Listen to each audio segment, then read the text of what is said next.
822-5700. Inflation? Yeah, I still hate it. Inflation salvation. Save me with some cash. Oh my God. Keep listening every weekday from 9 a.m. to 5 p.m. for your chance to win $1,000. Just listen for the hourly keyword, then enter it at khow.com. Sponsored by Lerner & Rowe Injury Attorneys. Hey, it's Rick Lewis. When you're in a wreck, call the attorneys I trust at Lerner & Rowe. The consultation is free and they don't charge you a penny until they settle your case. Call Lerner & Rowe. Those guys are great. Call 303-333-8888. Denver's talk station has your chance to win $1,000. Just enter this nationwide keyword on our website. Check. That's check. Enter it now at khow.com. Inflation salvation on 630 KHOW. Yeah. Ripped off. Bad news. You need advice so you don't have to lose. We'll come running just as fast as we can. Troubleshooter's gonna help the common man. This is the Troubleshooter Show. Now, Tom Martino. Hi, Tom Martino here. Welcome to the show. Very important show today. We're going to be talking about taxes. Yeah, what's going on with taxes? Man, you know, we went through a lull there for a while with the IRS because of COVID. What's happening now with the IRS? What's going on in the future? Are there any tax things you can do before April 15th? What can you do for planning of this year? Our goal is always to pay fair, but as low tax as possible. Nothing wrong with that, as long as we follow the rules. And Eric Reinemer from Atlas CPAs and Financial Advisors with us, atlasfirms.com. He's been my accountant for many, many years, both with the Troubleshooter Network and me personally. So if I end up in jail, he's going to have to bail me out. That's just an accounting joke. Boom, boom. You know, the joke about accounting is you have an accountant and you have an attorney. You ask the accountant, you ask the attorney how much is 2 and 2, and he says, the accountant says 4, right? You ask your attorney how much is 2 and 2. Do you know what he says, Eric Reinemer? Do you know what he says? Oh, what do you want it to be? Exactly. Oh, you did. Did you know that joke? Then that's an old joke. All right. What do you want it to be? Okay, 303-713-8255. Now, let's get to a problem that's pretty serious. Tina called, and I wanted to get on this somehow. I think I had somebody. I thought I had somebody call the pharmacy. I wanted them to allude to some kind of media, maybe investigation would help. I said maybe if Deputy Dollar calls. I think I said that with Dollar, but we had a couple calls about this. Apparently, what happened is Anthem, right? Blue Cross Blue Shield or whatever. Tina, help me out here. Was it Anthem you had? It is Anthem. And Anthem switched. Well, they took over a compounding pharmacy. It was Carillon switched to BioPlus. Right. Now I have this. So earlier we had a call from a woman, Gemma, and she has MS. And Carillon RX went to BioPlus because Elevance Health, which is Anthem, actually took over this pharmacy and therefore wanted everyone to go through there. Oh, I know. I asked Deputy Doc to call there and to just make some, just say, hey, we're looking into this, and maybe that would help. And the situation is dire. People can't get their drugs. They switched to a new pharmacy, and the new pharmacy can't fulfill the orders. Have you learned anything since you've been on the show?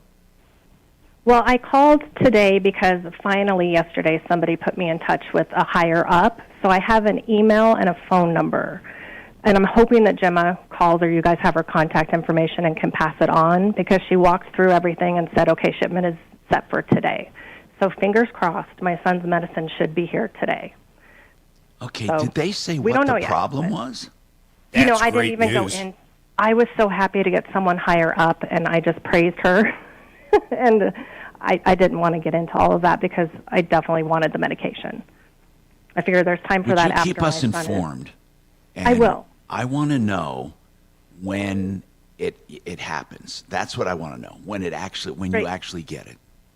And I just really I don't know if you guys have Gemma's contact information, because her situation is a little more dire than my son's is. So I'd love to get her that information, and maybe she can help her out as well. Deputy Doc, didn't you get, I think Deputy Doc got Gemma's information, or Kachina, maybe you got it to give to Deputy Doc. We got to do that. I never got it, Tom. I have it. What's that, Doc? I never got a message to follow up on this. Oh, it was I'm on sorry. Tuesday when I'm not here. Yeah, we wanted you to call down there, but listen, here's the deal. Let's hold off right now anyway, but then we'll get Gemma's information. We'll call Gemma and let her know. In fact, Okay, yeah. Let's try to get Gemma on. Thank you, Tina. I want to ask we'll call back Jenna and get a follow-up to see if she's heard anything. 303-713-TALK, 713-8255. This hour brought to you by waterpros.net. I love deals, and I love good water, by the way. As I've said before, we eat organic food, we have supplements, but we seldom think about the water we ingest. And bottled water, forget it. If it's plastic, forget it. Water Pros at your kitchen sink, under $1,000 fully installed. That's it, man. You don't have to worry about plastics or anything. It's 303-862-5554. Let's talk to Eric Reinemer, again, Atlas CPAs and Advisors. We have a number of situations when it comes to taxes. First and foremost, accounting for taxes. Many self-employed people don't account for taxes. And that's one of the things that they have to do. If you do not pay quarterly, what happens at the end of the year when you have a tax bill if you're self-employed? You basically pay interest and penalties on whatever you're short. And with raising interest rates, what's really eye-opening is the IRS rate now is like 7 or 8%.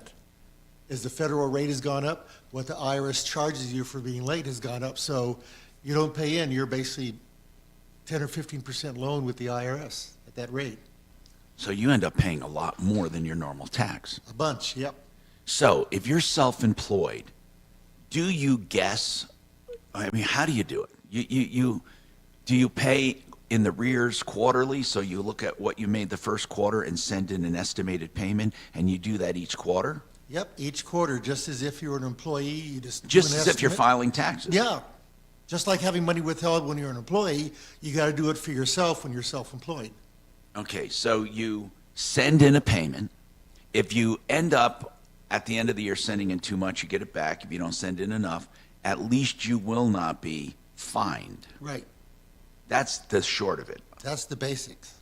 Unless you really underpay. If you don't pay at least, 90% of your obligation, you're fined? Yeah, Or is it 90% of the previous? Well, the safe thing is if you pay in 100% of it you owed the year before, you're never dinged, even if you don't pay the balance until April. So first you got to get onto a regular annual plan. Right. And then kind of gauge it year by year and be disciplined. You know who I don't hear from anymore? The nuts that used to say income tax is unconstitutional and they were tax protesters. I don't hear from them anymore. Are they all in jail? Well, they're not in jail, but actually I have a client, maybe he's a former client. Sovereign Yeah, citizen? he told me, he said, Eric, I've been doing a lot of research and I'm, based on some rule in 1776, I'm removing myself from the system, so you don't got to worry about my tax return for this year. Did he really say that? What did you say to him? I said, well, he said, you're either going to be hearing a lot from me because I need help or you're not going to hear from me at all. And we haven't talked in about 6 months, so I have no idea where it's going to go. It But would be nice to do that if you could. It would be You great can't. You if those can't. rules were real. Right. But there are so many people that believe that. In fact, I have people that listen to this show that truly believe that income tax is unconstitutional. If you look at the code, it does get confusing. Originally, income tax was supposed to be on profits and not necessarily normal wages. And you could make the argument there is no profit in a normal wage. You're working, right? I mean, Right. but it's been argued. People have gone to prison. There have been so many people that don't pay tax that have gone to prison. And here's the deal. If you want to discuss taxes, that's fine. We're not going to get into whether it's legal or not. I mean, I think it's been argued and argued and argued. But the bottom line is you pay your tax quarterly if you're self-employed. What if your employer withholds and you have work on the side and you end up owing a lot, can you get penalized for work on the side, like extra work, or not? No, that's fine. A lot of people have multiple income streams. But if they don't withdraw or make tax payments on the extra money, I'm asking, can that result in a penalty? If you're making a wage and your employer's taking out of your W-2 your normal taxes, is there a world in which you can make enough money that would put you into a penalty? It all depends on when you put together your wages and your other earnings and if you're short or not collectively. It's just one big bundle of income that gets looked at. So if you truly make a ton of money on your own on the outside of your W-2, you could end up having underpaid to such a point where you could be penalized. Absolutely. Okay, Yeah. so it's one bundle. It's not, hey, I got money being taken out of this job. I don't have to take it out of any others. It depends on the amount. Right. And what is the highest tax bracket right now? Do you know? 37%. Plus state, right? Plus state, plus now there's this net income tax of another you can get up over 40% pretty quickly. You can. In Colorado, you could get up to 42%. Okay, Put it all together. 303-713-8255. We have a lot to talk about. If you have any questions on doing taxes, last minute preparation, questions you might have on deductions, give us a call, 303-713-TALK, 303-713-8255. Frank Duran, the real estate man, can help you prepare to sell your house, or you may decide not to with his market evaluation. He'll tell you what your house is worth based on today's market. With interest rates, supply and demand, and all other factors, it's free of charge. And you can trust Frank to do this with no obligation. 303-920-1622.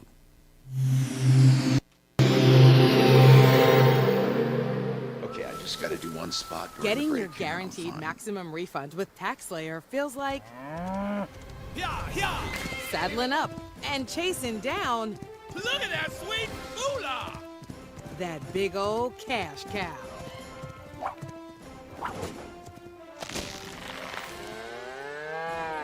Look at all that money! File for free with TaxSlayer Simply Free and get your guaranteed maximum refund. TaxSlayer. File fearlessly. Simply Floors. Simply Floors. I love Buddy and Karen Mitchell as much as I do Frank Duran. All of my clients I know personally. Now, Buddy and Karen Mitchell, they have Simply Floors. And it's Simply Floors Incorporated, INC. So the website is simplyfloorsinc.com. Now, I want you to go there and make an appointment for yourself, and a consultant will come out with anything you're interested in, whether it be luxury vinyl planking, carpeting, hardwood floors, engineered floors. Whatever you want in flooring, they'll take out. You can look at it, get great prices, great service. And they have the best installers in the business for all around great deals, no job too small. Simplyfloorsinc.com. Let me give you that number quickly, 303-731-5380. Thank you. Shut up. Yeah, sure. Oh, I was just being nasty. I feel like being nasty today. Is that okay?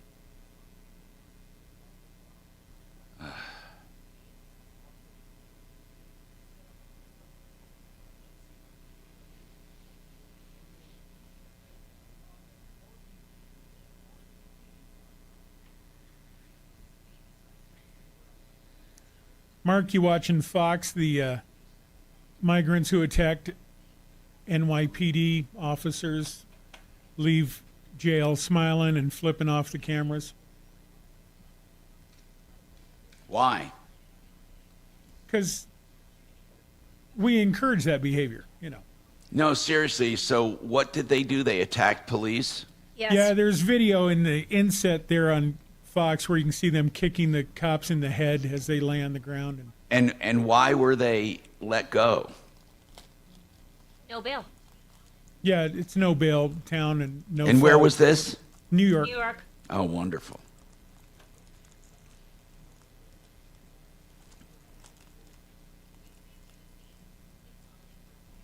We love these DAs, don't we? Makes me want to inappropriately use a window squeegee on someone. calling. What'd you do? Piss people off? Do we have any outbound? I'm so nice. Sure. It's terrible. Terrible. Have we had? How about 303 Martino? Did you download? I'll have Doc call that right now. No, I mean, you know what I mean.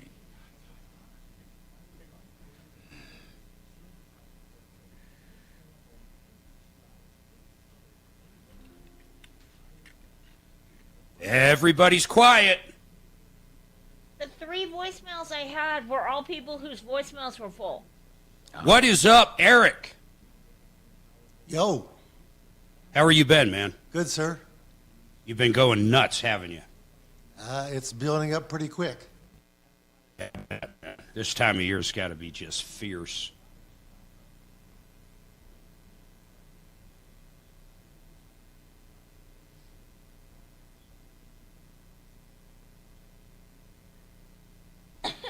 You got any cool trips planned after the season?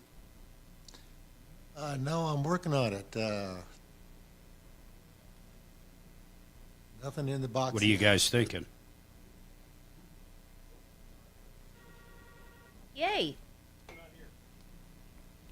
Good morning. Thanks so much for calling the Tom Martino Show.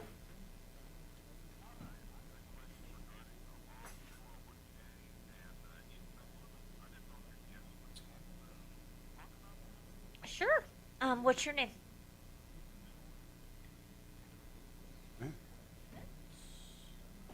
All right, hang on for me.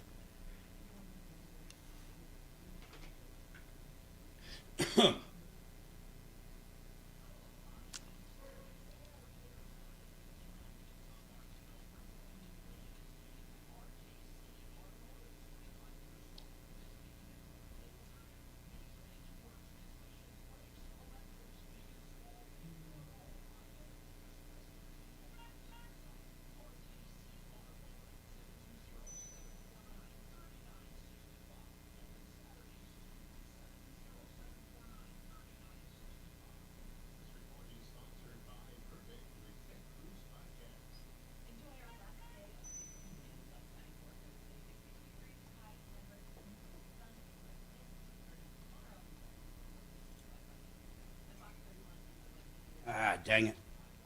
Dang it.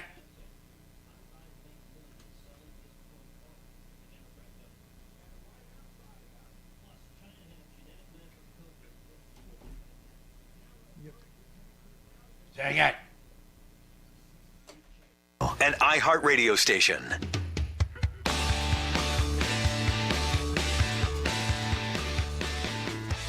Hi, Tom Martino, 303-713-TALK, 303-713-8255.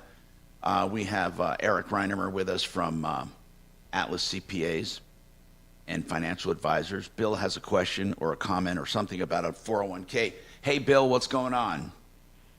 Hi, it's actually about an IRA, a Roth IRA, and I had some unexpected income that came in at the end of the year with an incentive stock purchase. So I know I'm over the income limits for the IRA Roth.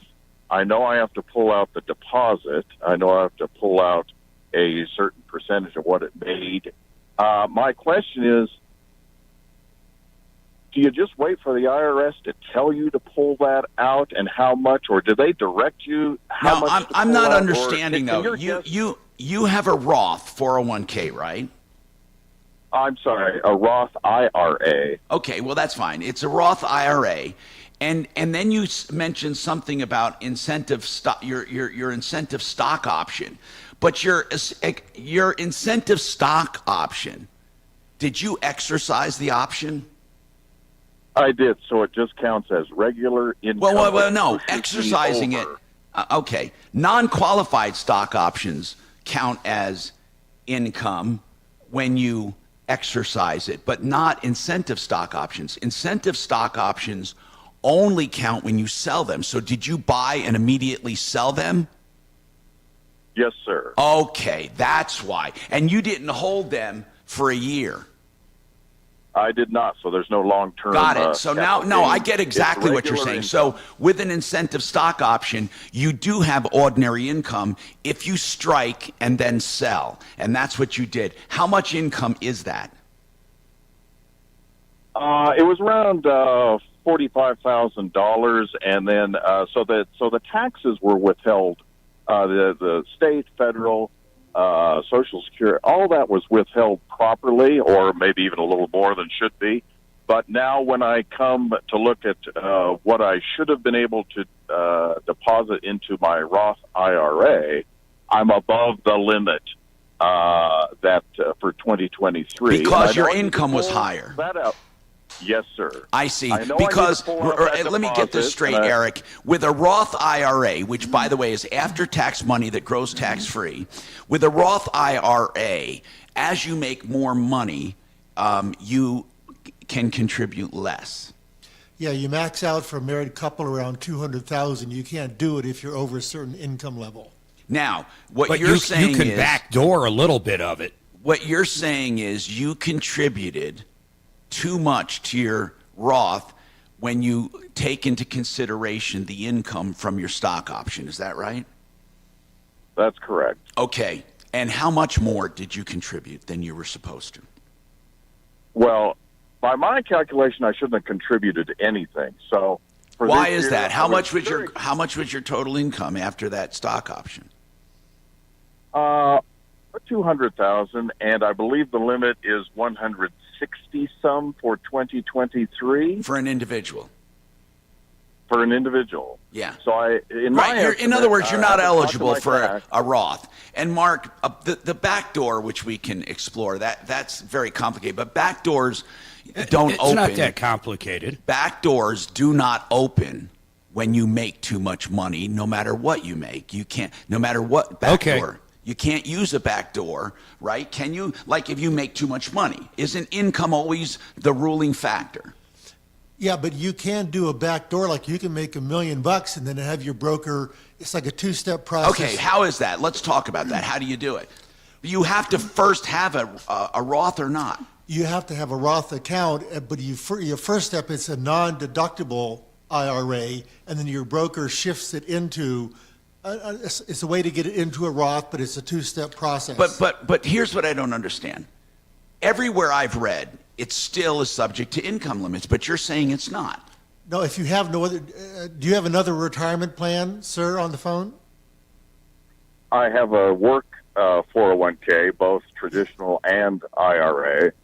So let's talk about that. Yeah, so you should be able to still do Roth this and in a traditional. back door. You won't get a deduction, but you should be able to talk to your broker and just have them convert it into a non-deductible IRA. What do you mean that's what a Roth is, a non-deductible IRA. You take after-tax money, you put it into a Roth. Right, but people still can make non-deductible contributions to an IRA. Right, but it's subject to income. No, it's okay. So I can make. If you have an IRA, let's make it simple. If you have an IRA and a Roth, both in Schwab or both wherever, I have an it doesn't IRA even in matter. Schwab. So what can I? Okay, so you can put $8,500 or whatever you're allowed to contribute to your IRA. It's probably around $8-9 grand, whatever it is. Not if I have a and 401k. you can take that, then you call up or log into Schwab, and then you transfer it over to your Roth. That's it. Okay. But the $8,500 you say I'm allowed to put into an IRA. I'm not allowed to contribute $8,500 to an IRA. Okay. Mark, I wish I was allowed to. But why do you think you can just... Eric, how much can he contribute to an IRA? well, because of his income, and because he's already doing a 401k, I can't. He's maxed out because he's over that 160. Well, then limit. could he not transfer it from his 401k then? To a Roth? Well, What would be the benefit? yeah, I'm not sure. He's already maxing out his deductible 401k. What this guy is trying to do is he contributed to a Roth he should not have. Is there anything else he can do with that money? Let's get right to that. Well, and do I wait for the IRS to tell me how much to pull out of the Roth IRA? Well, it's the whole contribution for that year. Sir, Well, you don't want to wait. And a percentage that it made during the year. You want to do it before April 15th. You don't want to. Did you hear what he said? Do it before April 15th. Yeah. Call your brokerage company and just tell them the situation, and they'll move it out of that IRA bucket. Yeah, I understand I got to move the deposit, but they will help me figure out, again, how much the deposit made in 2023 Yes. and up until I pull it out. They will do all that. That's their job. And they will send a note to the IRS with my taxes. Here's what happened. And then the IRS will pursue me, and you won't hear from me either, Tom. You won't be in jail. Listen, here's the deal, okay? I just want to make something clear again. If you have a 401k, you can't do a Roth in addition to that, or you can? If you're over the You income can. limit. But, yeah, not income-wise. Just go ahead, Eric. What? If you're already doing a fully funded 401k, then you can't do a Roth, an IRA on top of that if you're over the income limit. Okay. But you could, instead of putting it all in your 401k, for example, put some of it in an IRA so you're still under that limit. Then you could backdoor into your Roth account up to a certain amount of money. Is that correct, true. Eric? That's a more complex situation. You could do that, but in general, I do it every year. Well, okay. Well, like I said, that doesn't necessarily mean it's correct, but I'm not saying it's incorrect. So explain that. You take, instead of making a full contribution to a 401k, you put some of it in an IRA. If you're asking me, I don't have a 401k. I have a SEP, I have a Roth, and I have an IRA, and then we have a few other tools I'm not going to get into. But what I do is I put the max. I can't put any money into my Roth because I make too much money. Right. So what I end up doing is I fully fund my SEP to the maximum amount, and then I can put up, I think it's $8,500, somewhere around there, into my standard IRA, whatever the max I can put into there. Then I can transfer that over to my Roth account. It's called a backdoor Roth, and a lot of people understand the do it. transfer part, but first you have to have the ability to have the money into an IRA to make that transfer. That's the point I'm trying to make. And with a 401k, it's not the same as what you're doing with a SEP. Well, the only difference that I can think of is most 401ks are controlled by the company. I don't even know if you're allowed to transfer money out of your, target 401k into an IRA. I have no idea what those rules are. You can. If you have, if you maximized or funded, well, let's say you didn't even maximize. You funded your 401k throughout the year, you and your company match or whatever happens. I don't know why you couldn't transfer that the same way into a Roth if you had a Roth, the 8,500. Is that possible, Eric? I don't know. Here's what you go ahead, Eric. No, go ahead. I'm saying, Mark, in-service rollovers you're talking about, okay? It's different than a SEP. It's different than an IRA. When you have a 401k that's established, the plan has to allow for an in-service rollover, okay? Fair enough, yes. Otherwise, you're penalized and it's income. Once you have a 401k and you do an in-service rollover, you can roll it over to your IRA or into an annuity or whatever you want to do. That's what. Or then you could roll it. Then you could roll that amount directly over into a Roth. Okay. But why? Right, I'm asking Eric. But why? Here's what I don't, Mark. This is what I don't understand. Because you don't pay taxes on it later. Why would you do that? Because you'd have to pay tax on that money to get it into a Roth, wouldn't you? Don't you have to take a taxable event to get it into a Roth? In other words, the whole idea of a Roth is it's after-tax money and it grows tax-free. But if you take qualified money that you never paid tax on and you put it into a Roth, are you suggesting the Roth IRA will grow tax-free and when you pull it out, you won't pay tax either? No, you could possibly pay taxes on the portions that went in there from a different qualified plan, like the 401k or the IRA. I'm not sure how that's even tracked, to be honest. And to Eric's defense, he does a lot of stuff with taxes and all of that, but this is more of a financial planning. Well, I bet Eric, you have clients that you do a backdoor Roth each year. Yep, we have a few clients that do that every year. Yeah. So But explain what you Mark, do. it's a little bit more complex because you're using your SEP vehicle, Right. which is like a Different than a 401k. They're sort of different, but they achieve the same thing. But when you got a Still business, you qualified. can do an SEP. So I hear what you're doing, Mark. Yeah. Yeah, it's a little different. But hold on. I just want to clarify. Eric's got probably more than a couple people, and I know Atlas in general does, that each year they'll contribute to their IRA, and then they'll transfer and backdoor into the Roth. Is that correct, Eric? Correct. Yeah, okay. Anyway, 303-713-8255. I hope this is not too complicated, but when you have questions, we'll take them right after this. In the right lane has slow driving back from the interlocking loop. This one's about a 20-minute delay.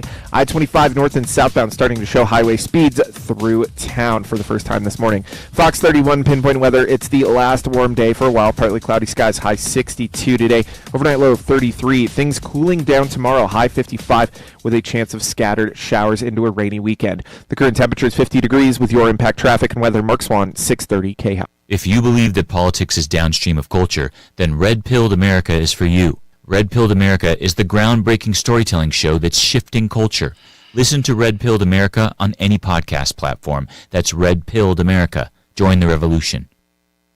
Hey, one of the things we will be discussing, taxes, with Retirement Planning Center of the Rockies, February 8th. These are one of the many things we're going to be talking about. Roths, 401ks, IRAs, and all of that as part of your retirement. But those are elements of a retirement plan. What Retirement Planning Center of the Rockies does is coordinates all of it into a logistical and logical plan.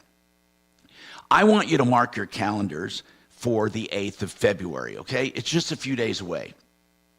I want you to join me for this discussion, and that's at the Delta Event Center in Thornton. That's the Marriott. And to find out more, I want you to go to rpcenter.com. That's the Retirement Planning Center of the Rockies website, rpcenter.com. Now, I promise you, this will not be a long, detailed meeting. This will be highlights with questions and answers that will feed information. It's not a sales job. rpcenter.com. I want you to join me. That's February 8th, starting at 6, rpcenter.com. GenesisTotalExteriors.com. Genesis does so many things fine, from roofing, gutters, siding, windows, doors, decks, painting. All of your storm damage can be done through one source, one trusted person, Mark Szymanski and his team. By the way, they also are stucco experts. A lot of people are taking insurance proceeds from siding and upgrading to stucco. You know, with some siding, they don't have to remove it, so the upgrade is not that expensive at all. You may want to check it out with GenesisTotalExteriors.com. Real stucco, 303-679-8509. Hey, Mark. Mark. Is he on camera yet? Mark? Are you guys still doing cameras? Eric, do you have someone in your, I know I'm serious, do you have someone in your office that is really savvy with these tax things? All right. We have an entire company, Well, who do we talk financial. to? Yeah, Who I do we should talk have to Michael Abate is our guy in Phoenix. Can he get on the show, though, today? Can we get him on? Yeah. Actually, yeah. I mean, really and truly. No, seriously. If he's smart, yeah. we need to get him on. Yeah. Because we're confusing people right now. Yeah, I know, and this, I didn't, I No, don't go. I know. Yeah, We okay. weren't planning on this discussion, but we have to.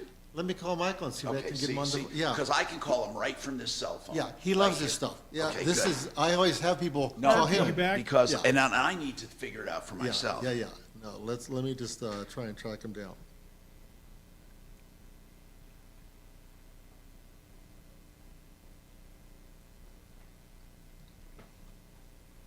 Do I have to leave the room tonight? Are you on, when are you back on the air here?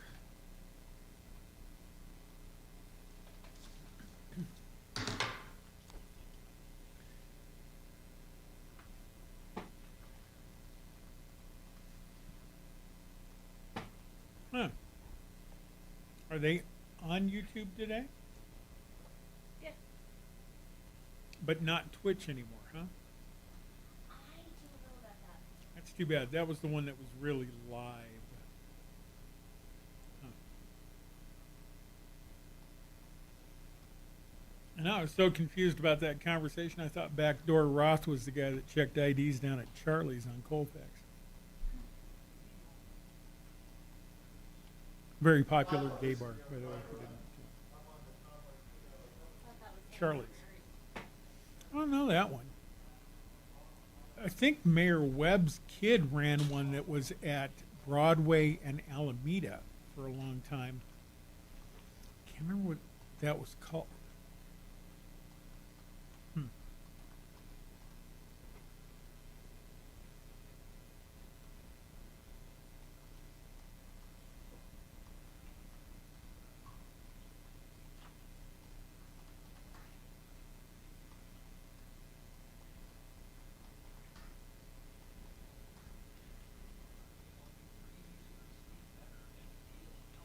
We on break?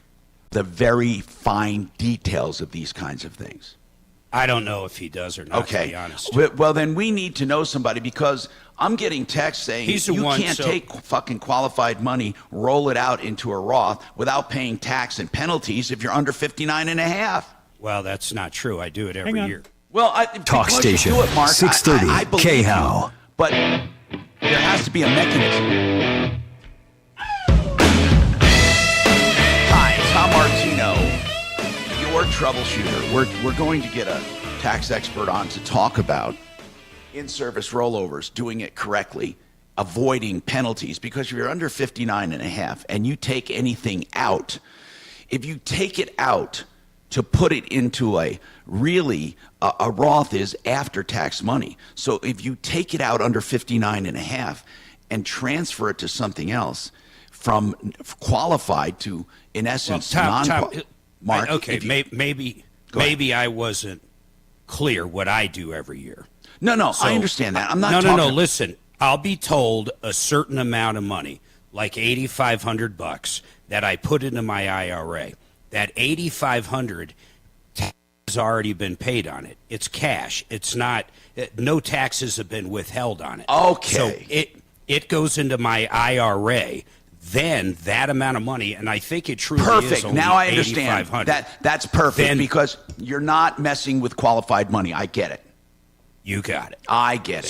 So what happens at the end of the year for me is Mallory does my taxes, or Eric does some of both of our taxes, and then Mallory is the one that tells me you can put X amount into your SEP, you can put X amount into whatever else I got going, and then put $8,500 into that IRA that is not taxed, and then transfer it over to the Roth. But any money you put into your SEP is a deduction. The money Basically, you put it allows, really a backdoor IRA. It's a conversion that allows, for lack of a better word, high earners to open up just an IRA, deposit money that has already been taxed into that IRA, then convert that contributed money into the Roth. So therefore it grows. Right, got it. And then when you take it out, when you retire or whatever age you're at and decide to take it or have to mandatory take it, you don't pay taxes on the growth. So it is a great vehicle to do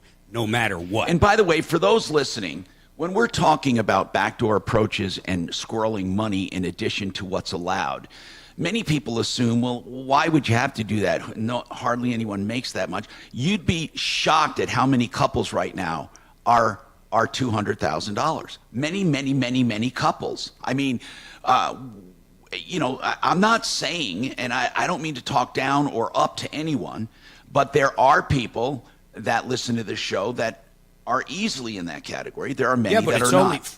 So first of all, it's only around 150, 160 per individual. And the why I say individual, generally when you're in this circumstance, the husband and wife are both going to have the IRA and the Roth. So it is an individual limit for most people, unless if you're single. There's no reason you would do it as a couple. You'd want to do it as individuals. Now, Paul, you have a question on solar. Go ahead, Paul.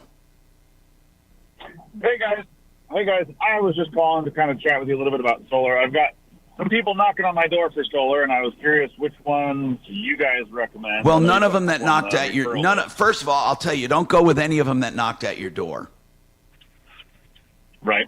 Okay, because 90% of them are salespeople only, and they don't give a lick about solar. They don't know anything about solar, and once they get you a contract, they're out of your life. So if you want solar, go to the experts we know and trust. It's that simple. I'd go to both. I'd literally go to ProBid and I'd go to Red Rocks. I'd have them both out to the house. That's right. And talk to both of them. That's right. And and I'll tell you why. I'm telling you, unless one of those companies came to your door, they're all salespeople. They don't know anything after the sale. Nothing. You are on your own. And they usually slough you off to some installers that do nationwide installations. They travel, and it's a terrible industry, okay? You can go, I want you to check out both. ProBidEnergy.com. That's ProBid, like they're bidding on something. ProBid Energy. I'm going to give you the number, 303-623-1531. Then I want you to check out Red Rocks RS. That stands for Roof and Solar. RedRocksRS.com. 303-704-2449. Ask them questions. Did you hear anything specifically that was concerning to you? My biggest question is kind of how they structure the deals, where they usually have them set up as like a 25-year loan where you're paying off. Okay, great question. Hold on. I'll come right back to you. Please, this is really important. And Aaron with taxes, hang on. Ray, a question on residency. All of this right after this.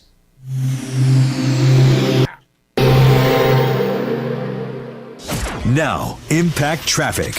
This report is sponsored by Lowe's. A couple sore spots throughout the Denver Metro and beyond for the mid-morning commute. Starting on the south end of town, C-470 westbound after Yosemite, a crash blocking 3 left lanes has stop and go back from I-25. We're seeing a 10-minute delay on the south end. Heading far northwest to Boulder, Highway 36 westbound at Foothills Parkway, a crash in the right lane has slow driving back from the interlocking loop. This one's about a 20-minute delay. I-25 north and southbound starting to show highway speeds through town for the first time this morning. Fox 31 pinpoint weather. It's the last warm day for a while. Partly cloudy skies, high 62 today. Overnight low of 33. Things cooling down tomorrow, high 55 with a chance of scattered showers into a rainy weekend. The current temperature is 50 degrees with your Impact Traffic and weather. Mark Swan, 630 KHOW. Get the appliances you need right away at Lowe's. Explore the largest assortment of brands you trust in-store or online at the best values. Plus, take advantage of their everyday financing offers. Lowe's knows home improvement, subject to credit approval. All right. If you are looking for investments other than the stock market, becomethebanker.org. That's Joe Chiano, a certified financial planner that I know personally for 30 years.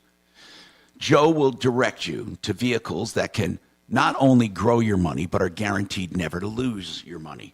Very seldom do income streams do that, but this does provide an income stream in retirement. Find out more at 303-779-6600, 303-779-6600. Frank Duran, the real estate man, you heard me talk about his market valuation of your home, where he'll do a free analysis of what you not only will gross on your home, what you will net, and what you can buy. He'll sit down and go through your house, the neighborhood, the comps, supply and demand, interest rates, market, what's going on from your neighborhood to the state to the country, whatever you need to know. And if you ever want someone to list, you'll never find anyone that outbounds markets more than him. He doesn't just put up a sign and forget it. He sends out to hundreds and hundreds of thousands of people videos and pictures, and he aggressively markets your home. Frank Duran, therealestateman.com, 303-920-1622. Will you be... See, what I'm getting at is...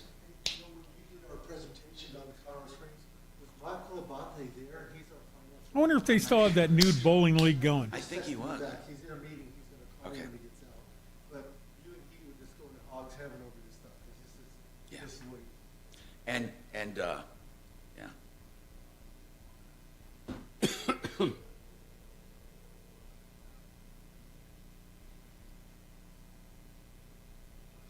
Hey, Stan, Marc Mager. I'll tell you one thing. And I can call straight from my Google here, and then he'll be on the air.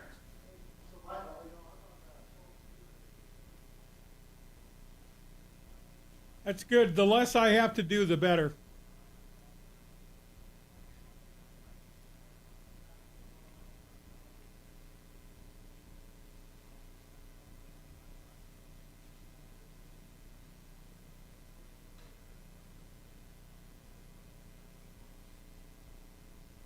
Senate hearings on child safety and social media are very funny. Get his number. It'll be a Google number I'm calling him from. They don't want child safety. They sure like to bang their gavel about it, but how many people in that room do you think this week have diddled an 8-year-old? Probably not diddle, but Certainly how many have ogle. been paid off Certainly ogle. by social media companies. Well, there's that, yeah. I can do it whatever time he wants, from now until 2, whatever time he wants.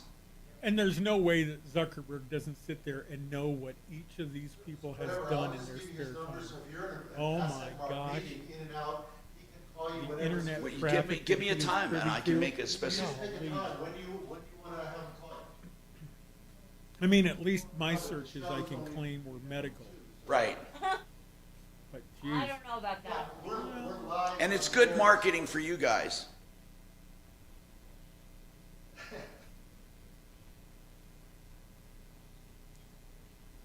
Well, let me just give Tom your cell phone. Well, I phrase everything is having a blankety blankety blank normal?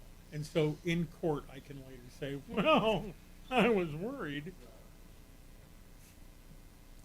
Give me his number. 555. I'll call him whenever. Right now, we're 1212. nearing the top of the hour, so.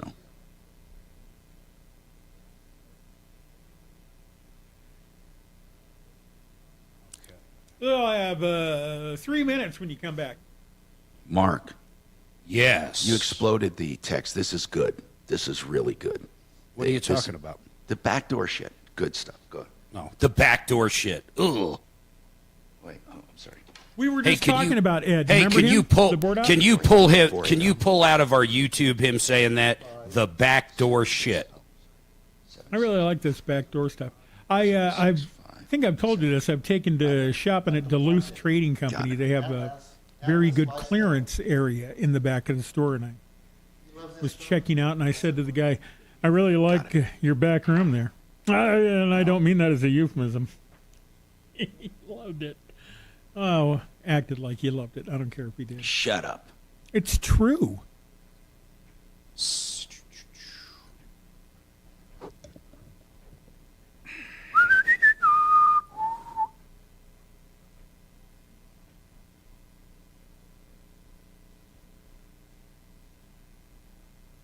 We had a question on taxes from Aaron. We're going to get to, let me see.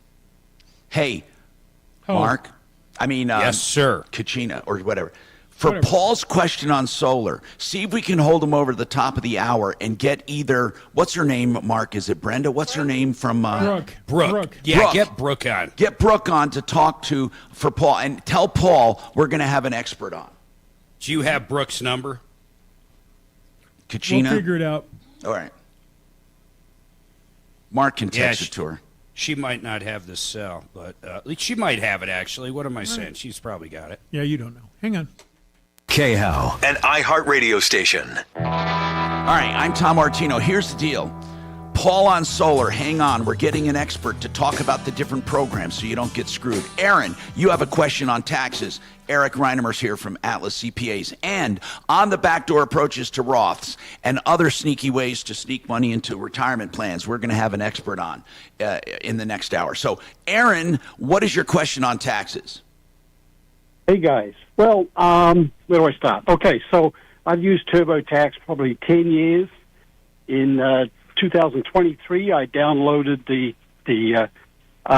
program for 22 and did an update, and it deleted all my prior tax years in the 2000s. Oh, did it? Yeah, It tell me was about probably attempting to do a data upgrade like they do whenever you upgrade a software. Sometimes they go back for the data files and update the data library. That could be how it happened. Did TurboTax have an idea how it happened? They said it was impossible. That's what I'm thinking, because at the very worst, it would update it. Are you sure it did not just change? Hold on. How do you know they're erased? Let's put it that way. Okay, so I had looked at the files previously, so you could. But see when where you they look at your were, previous, but they were here's no all I longer- need to know, Aaron, and I'm rushing you because it's the end of the hour. We can continue this, but I need to ask you. Normally, before this upgrade, when you were looking at your TurboTax files, were they PDFs or Excel sheets, or were they buried within the program you had to access? So they were both the PDFs and the actual TurboTax files themselves. Okay. And I There's got a no program, way that downloaded those it. PDFs, if Well- they were elsewhere on your hard drive, there is no way that an upgrade would delete those.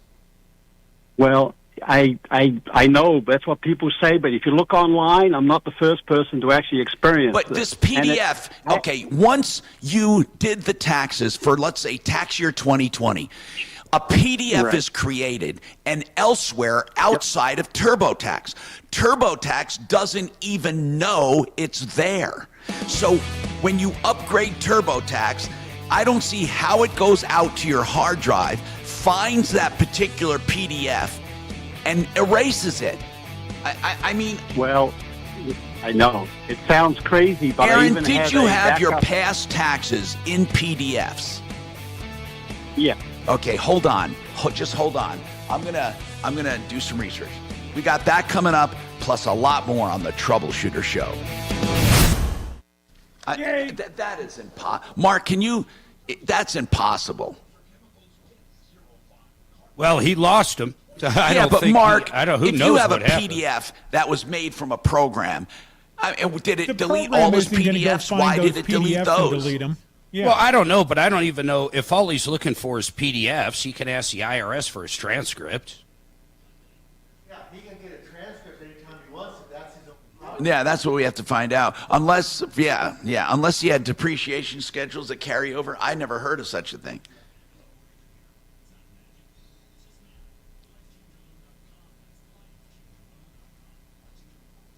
It was a TurboTax update, right? That's what he said.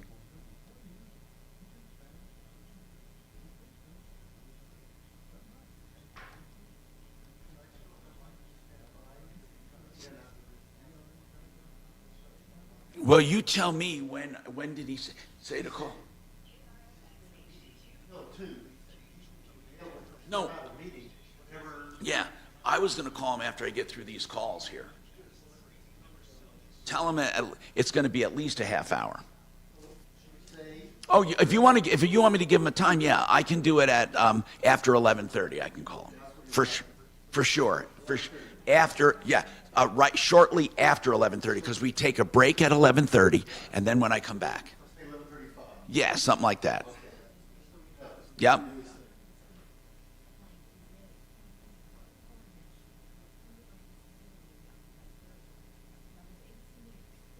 Mark, even when you clear your tax data, there's still a copy, they said.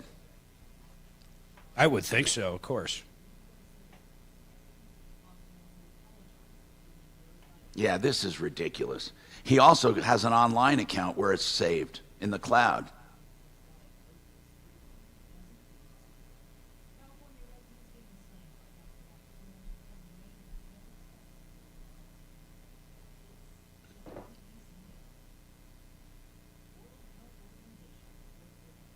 Ah, shit fire. That's weird.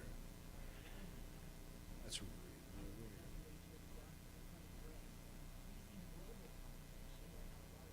Huh.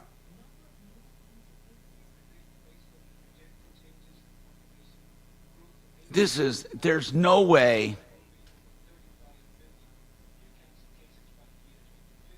So I've used TurboTax for probably 20 years. I have all 20 years of tax returns in the cloud. And on your desktop.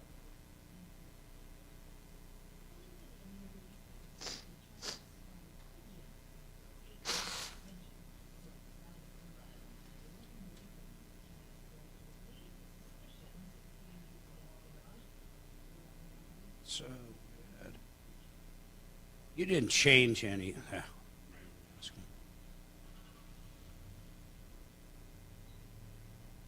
Do you want more coffee or anything? I wouldn't mind if I do, thank you.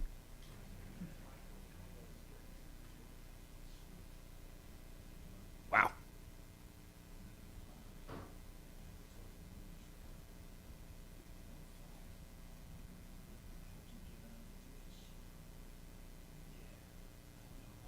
I thought you had fiber. In his diet.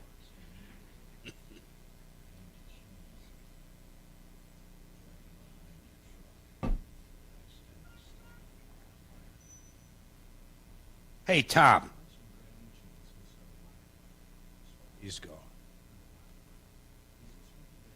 He's off fetching some coffee.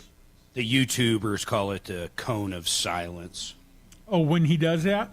Yeah, he blocks everybody out. He's too good for us peons down here in Franktown. He's all sitting high and mighty at his. So golf you and I are course. not on YouTube right now? No, we're on. We're just. He's got us all blocked. I mean, I just worry that since he's blocked us, that he's trying to keep that one thing that he's doing with his money silent and, secret. I don't want to. I don't want to give anything away and get him in any sort of trouble. Yeah.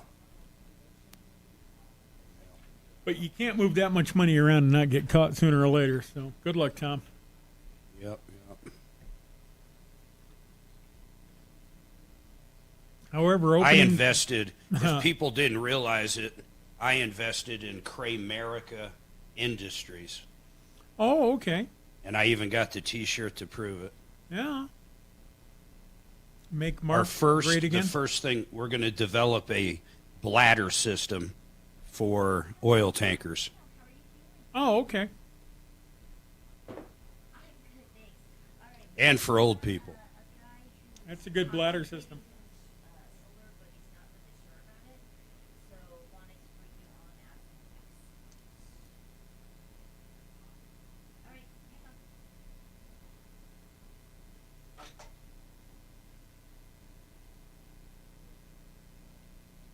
I thought Tom's idea of putting all the money in that car wash was a great way to launder it.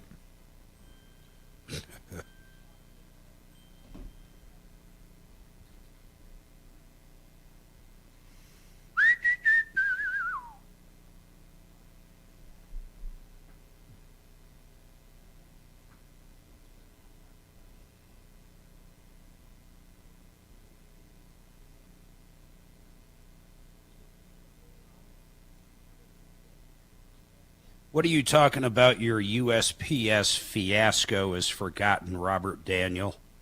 Danielson. Wax on.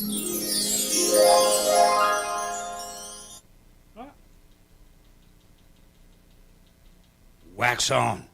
Wax off.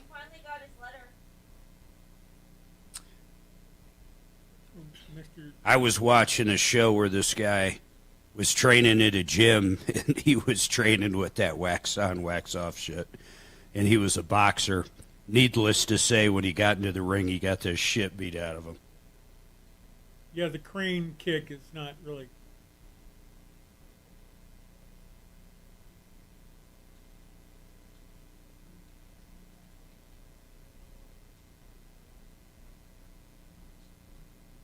Wax on.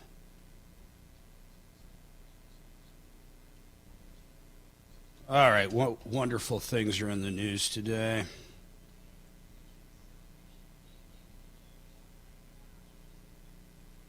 Judge makes decision on Trump lawsuit alleging infamous Dozier and its scandalous claims damage his reputation. That's interesting. So what's the decision? I don't get it. I get it. The judge says it damaged his rep. Is he suing the Clintons, or what do we got going?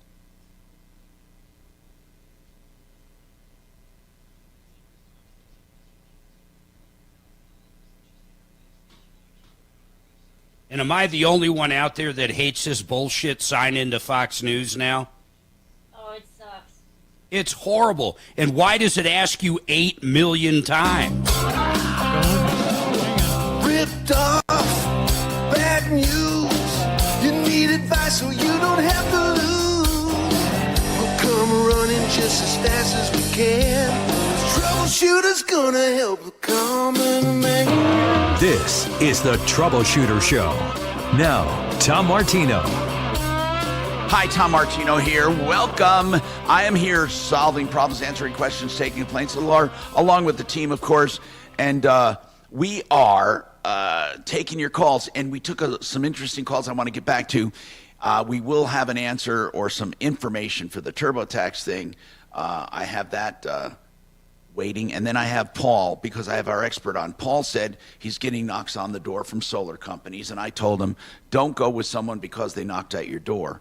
And I recommended Red Rocks was one of the companies I recommend. There's only 2, Red Rocks Roof and Solar, redrocksrs.com. And I wanted to talk to Brooke because he had some questions about specific programs they were proposing. And I wanted you to weigh in on them, Brooke, because we trust you so much. You're so knowledgeable. So, Paul, what were the specific questions about the programs being presented?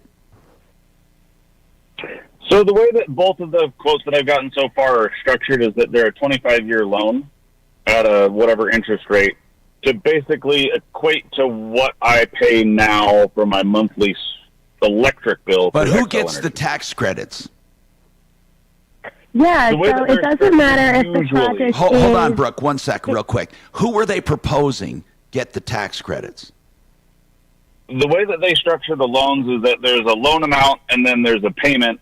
And because I would be the one to submit for the tax credit, so once I get the credit, if I apply it to the loan, then my payment stays the same at whatever regular rate. And then if I didn't and I just pocketed the tax credit, then my rate would go up on my loan.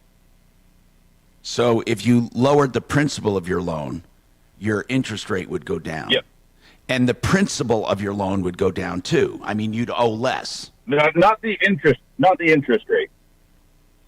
But your principal would be reduced, obviously, if you apply your tax credit. Is that right? Right. You have the option of paying down the loan or keeping the money. Okay, so Brooke, that's one program. What was the other program?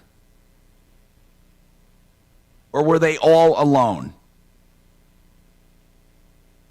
No, they were both very similar. Okay, so Brooke, weigh in on that.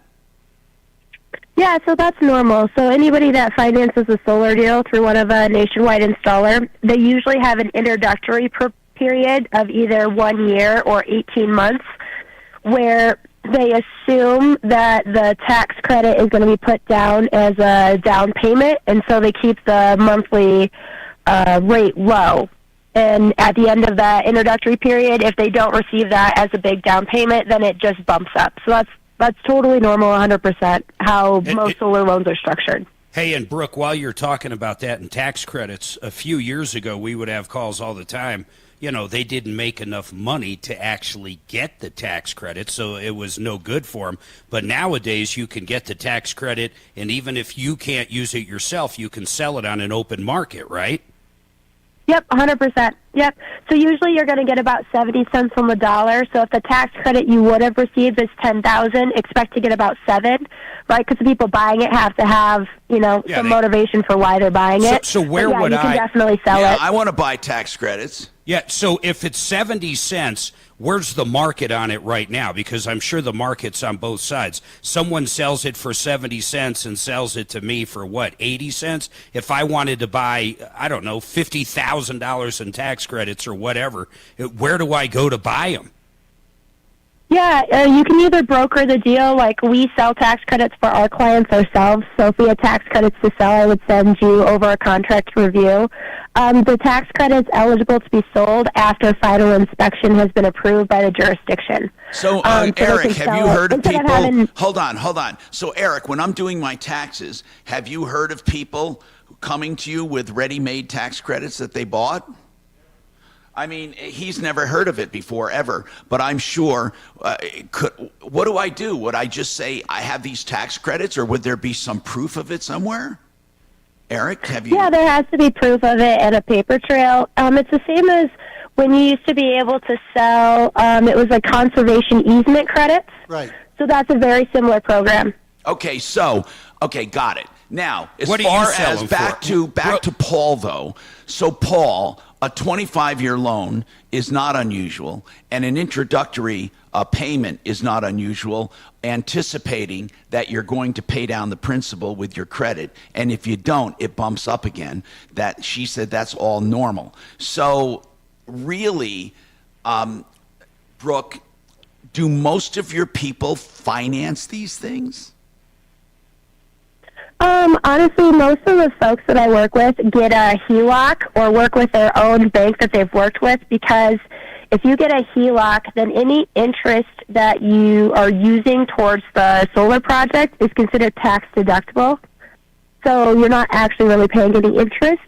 Or they're getting a better rate from their company. So I have somebody who is borrowing the money against a CD. So she's borrowing the money at like 1% interest because she's profiting off of the CD. So it just depends on what options you have. But most of my folks actually choose not to finance through one of the nationwide lenders. Now, the nationwide solar lenders, what rates do they run? Market?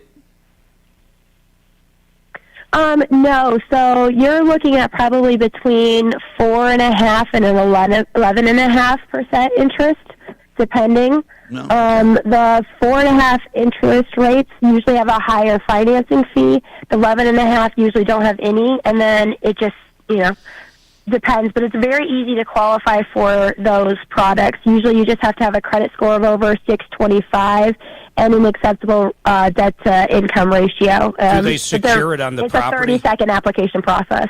Do they secure the property with that loan? Yeah, there's usually a lien placed against the property when you finance it that way. So it is a HELOC in a way. So Paul, how much were they quoting on a system for your house? That's where it gets super weird and complicated. One of them was like $16,000 for an 8-panel system, and then one of them was, if I financed it, it was like $26,000 for an 11-panel system. But if it paid cash, it was down to like, after tax credits and everything else, it was like 10. Yeah, so the second option probably has a lot of financing fees, like 30% in your financing fees. So that's why there's a big difference between doing financed or cash for that second option. Yeah. God, that's a lot of money to pay for financing on that. So, well, that's same. Imagine if you paid interest on a car for 25 years. Yeah. So, Paul, I suggest you talk to Brooke off the air, try to get a handle on what you should do. I've got emails in with Brooke and with ProBuild now, and Brooke's already replied with a confirmation of a appointment. Now, here's what I want to mention. No matter who you're dealing with, even good, honest people, and Brooke will affirm this. If your monthly payment is not going to save you money from electric, don't do it. I mean, why would anyone do it? Brooke, do you agree? Yeah, I think it depends on why folks want to go solar. Some people like the renewable aspect, but in general, whatever you're looking for out of solar needs to happen. So if you want solar to save money and you're not going to save money, don't do it. 100%. Yeah. But if you're doing it for the environment, I guess it doesn't matter. Most people don't. Yeah. Brooke, aren't most people doing it to save money? No, I would say most of the folks that I work with have some sort of other alternative. Really? Whether they're worried that the grid is going to crash and they're not going to have power, so they're looking for like a backup supply, or they're looking to, be more renewable or whatever. Most folks, the money part actually isn't their biggest reason for looking into solar. What? I am shocked. I really am shocked. So it's fear. Some of it is fear, or preppers, and others just they want to improve the environment. And wow. Hey, Brooke, are they the same people when you go over there? They got those big buckets of food that last for 30 years. Oh, you're talking about preppers. What percentage of the people are preppers? Is there like barbed wire around the house? I'm kind of half and half. I have half of my folks are more on the fear, worried about stuff. And yes, I have seen them where they have bunkers. I've been in a bunker before for a solar system I built for a client, 100%. And then half of them are, like I said, more, on the renewable side of things. So everybody's value set's different, and that's the cool thing about solar is that whatever your value set is, we can build a system that makes sense for you. Thank you. But I appreciate the that. system has to work for your value set. RedRocksRS.com, 303-704-2449. Thank you for calling, Paul. We got more coming up. I'm Troubleshooter Tom Martino. This has been fun, man. Get ready for the big game with the free iHeartRadio app, the official partner of the NFL Podcast Network, featuring the biggest names in the game like Ross Tucker and his daily NFL podcast. I am so looking forward to that game. NFL Total Access. That's another mini storyline to watch. NFL Now. This could be the dangerous team. And many more. The free iHeartRadio app in the NFL, getting you the insight and behind-the-scenes stories you need for the big game. Just open the free iHeartRadio app and search NFL and listen now. iHeartRadio. Free never sounded so good. When it comes to countertops, one thing people want is a price, and they don't want to go through a whole process to get a price. That's what I love about the Art of Granite. You can get a price right now on the phone.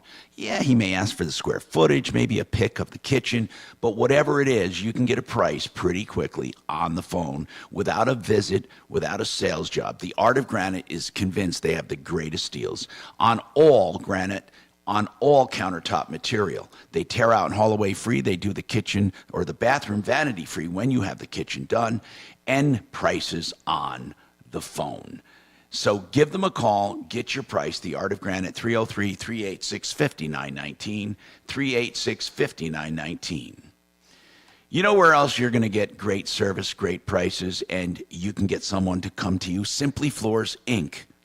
That stands for Incorporated. So go to the website, make your own appointment. You'll get a flooring consultant to your home, one of Buddy and Karen Mitchell's finest. They'll help you select the proper stuff for your home, whether it be luxury vinyl, planking, carpeting, hardwoods, engineered floors. And then, of course, they have such a good selection, and they have the best installers in the business. For your best flooring experience ever, SimplyFloorsInc.com. Thank you.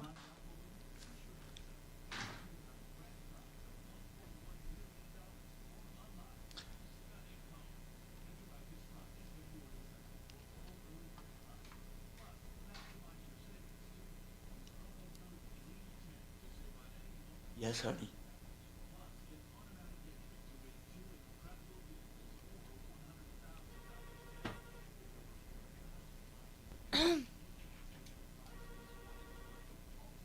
Sure you can. Good morning. Thanks for calling the Tom Martino Show. Have a good time. Whatever, no, not necessarily. What's your name? Okay. Hello? Okay.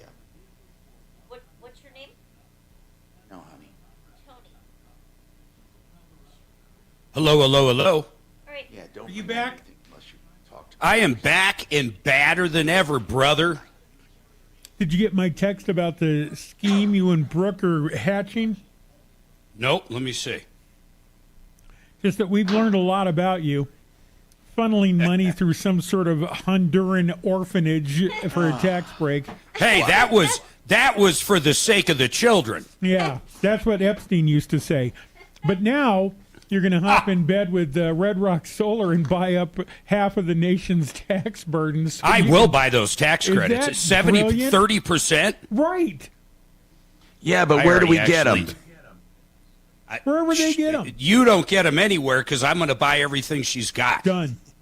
Sold. He's already, he can't do that, right, Eric? Because of senility? I can buy A tax man of credits. his stature. I just never A heard man of Can't his do it. advanced senility. Yes. I just can't think through the mechanics of how you move tax credits around That's between right. individuals. Well, it's like carbon credits, so, I have already emailed her to send me a contract. How do you document it? You don't kind of pick it up on your own return. Well, I'm sure you file it. Your accountant files it. You would file it for me somewhere. I don't know how. Well, Eric, how many times have you seen something on a cocktail napkin? I mean, that's how Mark's going to do it. Oh, here we go.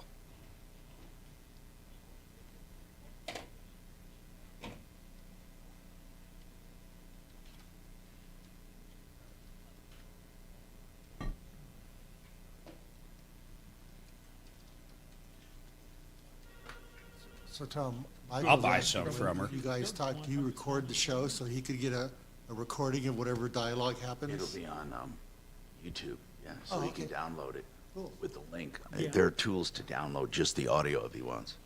Oh, God, Or that's I great. mean, yeah, We'll pass that on. That's good to hear. Thank you. Our podcast is on iHeart, so he can get it there too. He can download the Somebody didn't want to stay on the air, but they had a to wait for everything fantastic experience with Honest Acura. Oh, cool. That's nice.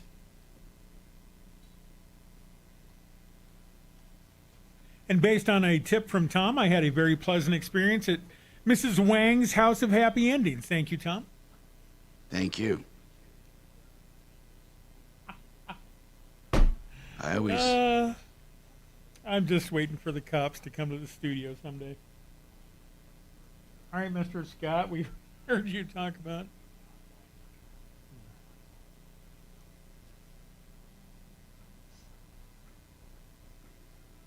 Hey, I think it's just like this. You literally buy the tax credit from the individual or a part of the tax credit. And for Eric, it would be just like I actually had the solar system. I would give you the tax credit information and you would file it.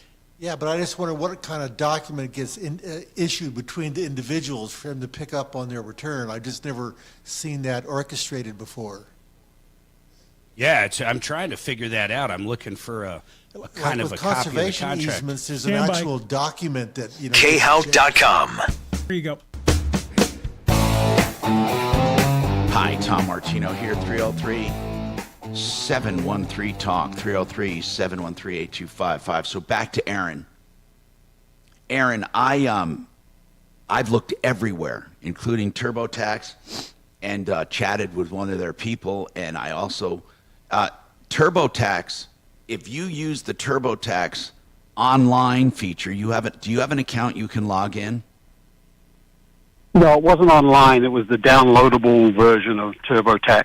Okay, because TurboTax does keep records of your tax returns. Yeah.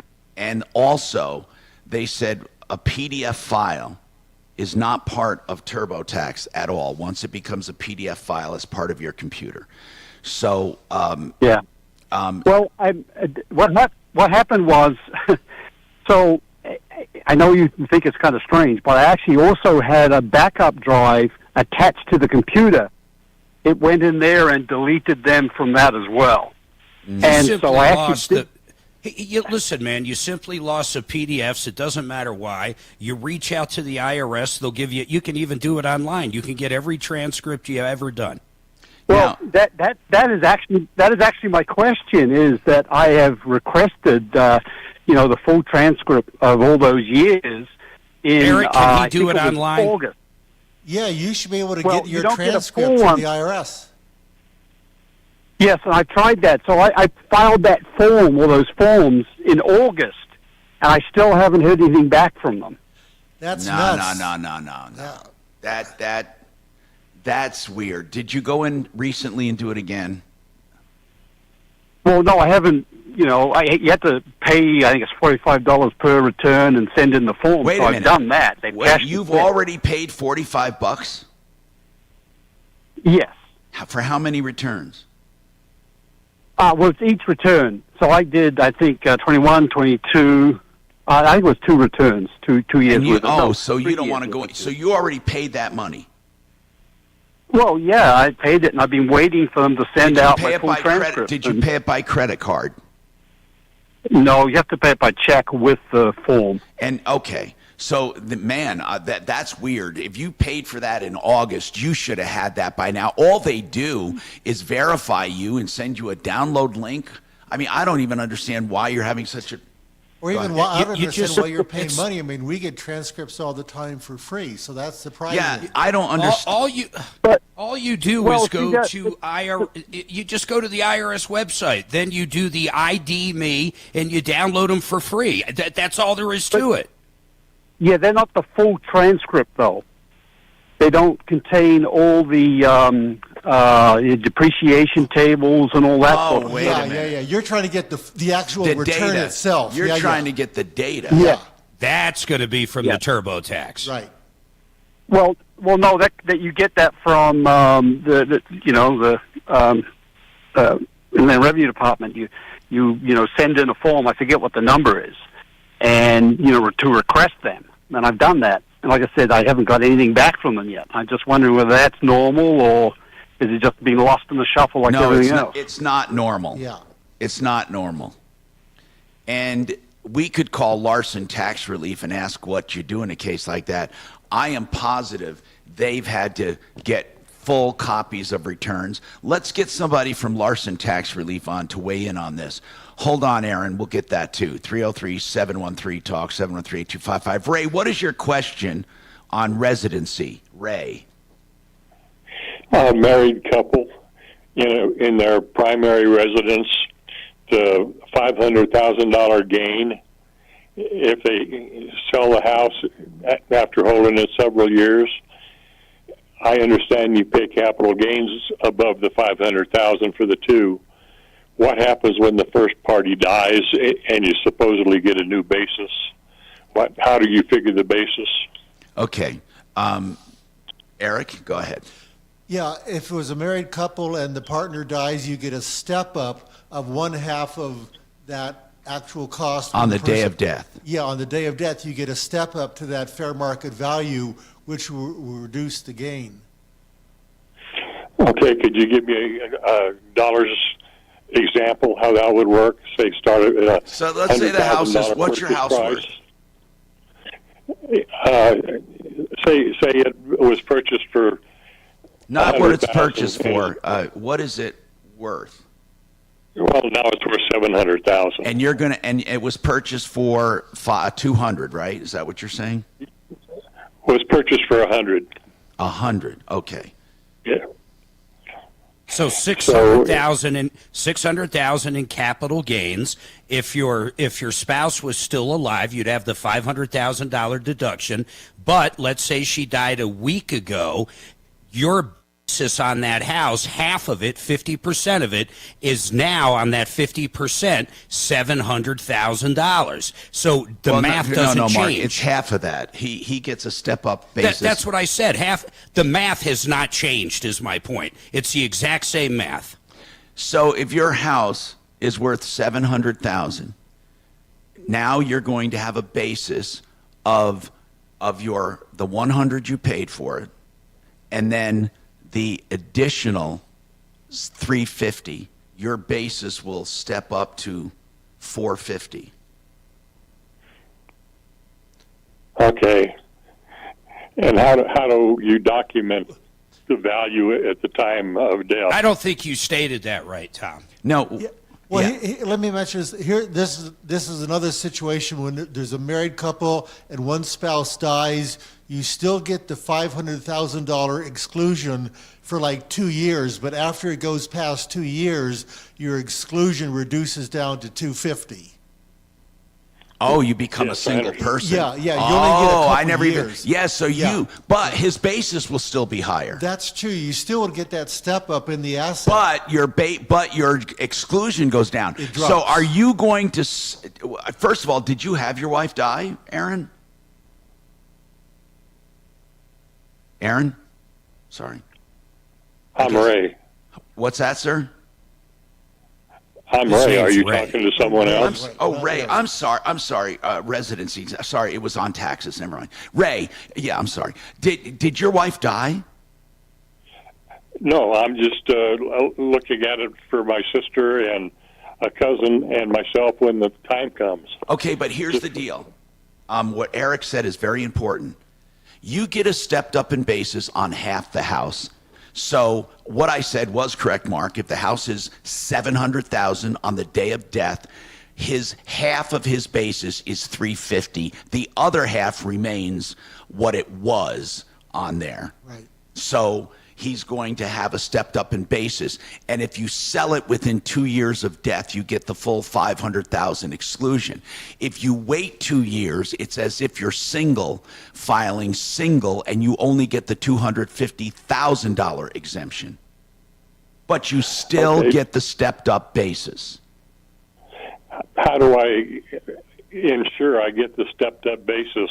Do I have to? That's a good point. I don't know. How do you document day of death and all of that and the basis? Here's what's cool about it. I've never seen anybody ever audited for this. It's just you keep your own internal record, and on your tax return that year, you report it. But it's just your own internal math, record keeping. There's nothing you have to do. You don't have to have an appraisal or anything. No, it's really loose. You just estimate. Yeah. And let's face it, Hey, it's and mom Ray. and apple pie. You shouldn't have to pay taxes on the sale of a residence anyway. So you just have your own document and you report it on the tax return, and that's all you do. Hey, and Ray, the other thing in your initial example where you have $600,000 in equity and you would have to pay taxes on that $100,000, I would guess almost everybody in that circumstance has put $100,000 into their residency if they've been there over 10 years, such as a roof, a furnace, and everything else. I was just interested in how you can ensure the new basis. As you said, you don't. You just estimate, and then he's never seen anyone audited on it. But just one quick question, though, on the calculation of basis. I want to make sure. If he calculates it's worth $750 and half of his basis goes up to $350, is the other half of what he purchased it for, or the whole purchase price on the other half? Say that again? Okay, so he's got a house. Tom, that's exactly why I was saying your math was wrong. So, and it's worth $700, right? So now he has 50% of that basis goes up to $350, half of $700. The other half of the basis, if he wants to get his full basis, is it the $100 they paid for it as a couple, or is that divided in two? It's divided in two. Okay, got it. 50, That's what I was doing. Yeah, Okay. So instead of $450, it's $400, but close. Okay, I get it. So Aaron, here's the deal, though, and for anyone listening, I never knew this. If you're married and you're going to sell it and get the $500,000 exclusion, it has to be done within 2 years of the death. More coming up on the Troubleshooter Show. I know it's Ray, guys. This hour from the Trajan Wealth K-House. That's okay, Mr. President. When you're done, leave stage right. Fiduciary Advisors, TrajanWealth.com. Now, Impact Traffic. This report is sponsored by Verdict with Ted Cruz Podcast. Slowdowns continue on the south end of town. C-470 westbound after Yosemite. A crash blocking two left lanes has stop-and-go traffic back from I-25. Debris from this crash affecting the other side of the road, C-470 eastbound. We're still seeing slow traffic on that side of the road back from Quebec. Otherwise, a pretty standard drive throughout the Denver metro for the late morning commute. I-25 southbound, some slowdowns into downtown between I-70 and Spear. Fox 31, pinpoint weather, partly cloudy skies, another warm one today, high 62, overnight low of 33. Things start to cool down tomorrow. Chance of scattered showers with a high of 55. Saturday, chance of snow with a high of 43. The current temperature is 56 degrees with your Impact Traffic and Weather. Mark Swan, 630 KHOW. I'm Ben Ferguson. And I'm Ted Cruz. Hunter Biden made millions selling his, quote, art to Democrat donors. And the White House lied about it. Plus, China had a genetic map of COVID before the pandemic. Download Verdict with Ted Cruz now to get all the details. Zero Res Denver. Oh man, do I love these carpet cleaners. And that's because they use nothing but purified alkaline-based water, the best cleaning agent in all of nature. I love them because they will get your carpets clean without dirt attracting residue. And when I say that, I mean it. In other words, when I say no dirt attracting residue, I mean it because there's nothing in it. And they use less water, they dry faster, and stay clean longer. That's Zero Res, what I call really clean. Get them in your home. You will love them. 303-471-5150. 303-471-5150. And they have wonderful, and I mean wonderful deals going on if you call them. 20% off all other services, and the carpets, 3 rooms at just $109, 3 rooms. So give them a call, 303-471-5150. Empower Reverse Mortgage is a way to tap the equity in your home and not pay tax on it and not have it count as income. You don't have to qualify with credit to get that amount. You'll just have to demonstrate the ability to pay your taxes and insurance. And what you need to do is contact Empower Reverse Mortgage if you're thinking about a reverse loan to get the truth. They will tell you if it will benefit you or not without any high pressure. Empower Reverse Mortgage, 720-500-7719. 720-500-7719. Thank you. Well, this is going well. Funny when here's Kelly. we joke about senility. Yeah. We talk about the president. Yeah. Oh, you're explaining. Isn't that funny? Or the president of the U.S. Hello. Michael, I'm going to put you on hold and come back to you as soon as we get back. Okay. We're on a short break, okay? Mm-hmm. All right, hold on. Is that Mike from Larson? What's that? Is that Mike from Larson? No, Michael Abate from Atlas. Larson they're in meetings. Is that what you're calling it? The company's called Atlas Lifestyle Group. Oh. That's the RIA. Oh, okay. But it's part of Atlas CPA, so whatever way you want to. Considering that you have Atlas in the house. How many advisors does Michael have on staff? There's about 4 or 5 right now. Are they independent on commission, or do they work for you? No, they're all employees. They probably get like some kind of a commission based on whatever their production is. We've got two guys in our Denver office now, and Michael's building a house and moving here next month. So you'll be able to kind of chat.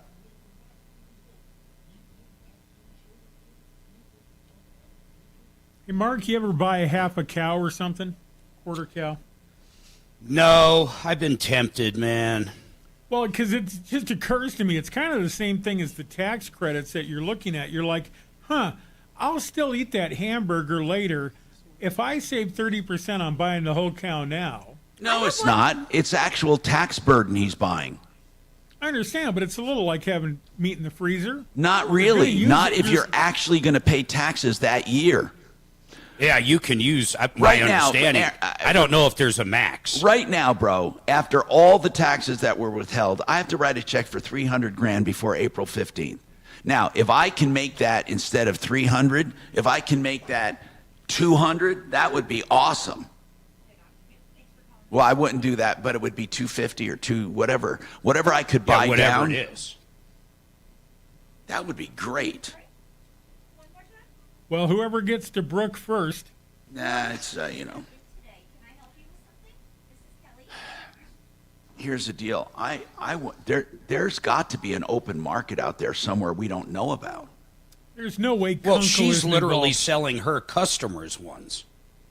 Yeah, but Kunkel's it's got, gotta Mark, be if you involved think in about this. it, it's got to be customers who can't use them. I mean, there's not Yeah, many of course. customers who can't use tax credits. But if they're not in it for the money, if they're just. But they still will take the tax credits, for God's sake. Yeah, they'll apply it to the cost of the machine. Oh, here we go. 630 KHOW. Hi, Tom Martino. Okay, I'm going to ask that you just be patient here. I'm going to bring up Michael Abate from Atlas to talk about things we talked about earlier. I want to get this on, and he's busy. He's in a meeting right now. But, Michael, thank you for taking time. Are you there, sir? I am. You're very welcome. All right, now, we had a question, okay? And it's for higher income earners who can't qualify for a Roth. They can't simply open up a Roth, okay? We wanted to know, how would those people get a Roth anyway through what's called a backdoor. Now, I understand there's a lot of other circumstances, but let's talk about basically the simplest form. Someone who doesn't have, let's say, a 401k, someone who maybe has SEPs or IRAs, but they're making too much money to do a Roth. What would be too much money to do a Roth? So for single people, you've got a phase out of 146,000 to 161, and married filing jointly is a little higher at 230 to 240. So let's say a single individual is making too much money to do a Roth. Is there a backdoor we've heard about? There is what used to be called a backdoor, but actually in the last few years was put into a new set of laws called the Secure Act. So what the Roth backdoor used to do was allow you to put extra money into a retirement account and convert it when it's in there. One of the benefits that happened with the law change, and this happened 2 Decembers ago, was that you were allowed to convert Roth IRA to a Roth IRA from traditional pre-tax dollars without any income limitation. Now, so let's take that one step at a time. So if someone has already a SEP or an IRA, they can take money out of that and put it into a Roth. Correct. But when they take money out of it, that money has not been taxed. Do they have to pay tax on it? What happens on a Roth conversion, whether it's in an IRA or whether it's in a 401k plan, is a 1099-R is generated, and it does show income for that year. It would show it on any Roth conversion, and the limit that you can do per year is $7,000 with an extra $1,000 for catch-up if you're over 50. Okay, so you can do $8,000 from a SEP, an IRA, or a 401k? Correct.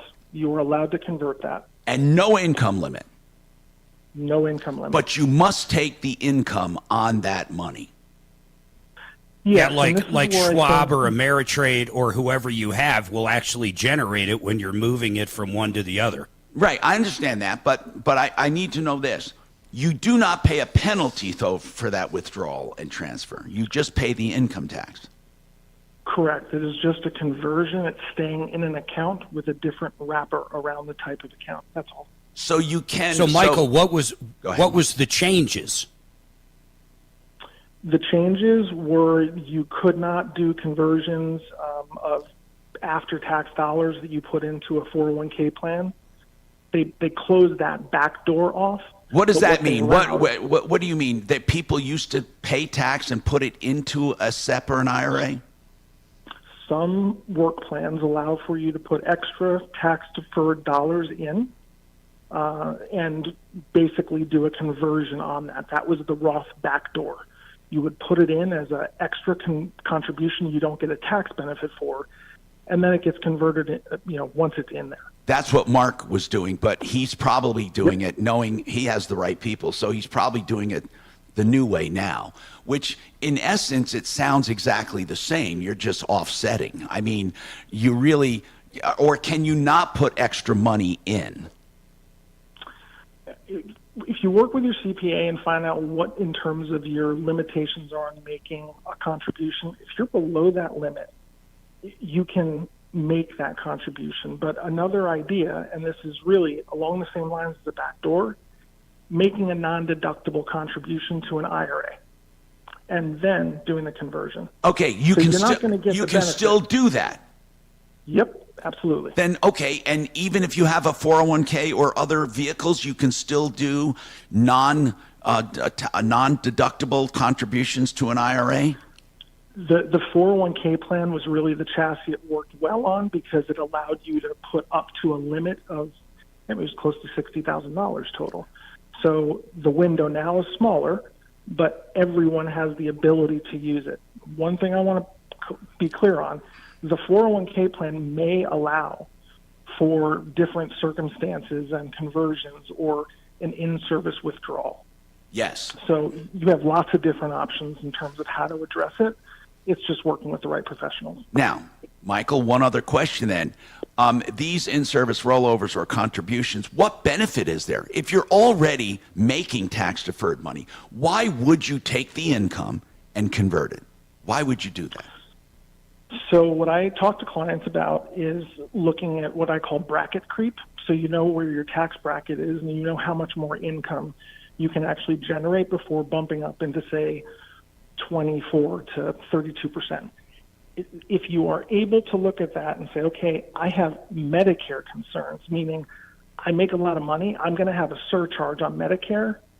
Having money in a Roth allows you to get tax diversification on the back end, so you can control some retirement costs, meaning there's no surcharge because you are blessed to make too much money. Well, because no, not real. That income from the Roth is not counted? No, the Roth IRA contribution for a 401k plan, as an example, that is counted on your W-2, but it's after tax dollars. Right. So if you make... We got disconnected somehow. I'll have to call him back. We got disconnected. I'm going to take a break. We'll be right back. I don't know how I got disconnected. Now, Impact Traffic. This report is sponsored by Our American Stories. Some slowdowns on the southwest end of town. Federal Boulevard northbound at Mississippi. A crash has slow driving back from West Louisiana. I-25 north and southbound are back to highway speeds after a busy morning through town. That trend continues up north to Fort Collins and down south to Colorado Springs as well.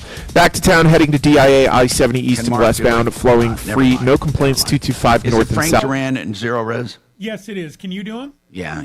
Okay. Cloudy skies the last warm day for a while. High 62, overnight low of 33. Those clouds rolling in today are bringing scattered showers tomorrow. High 55. Rain and snow on Saturday. The current temperature in Denver is 59 degrees. With your Impact Traffic and weather, Mark Swan, 630 K-House.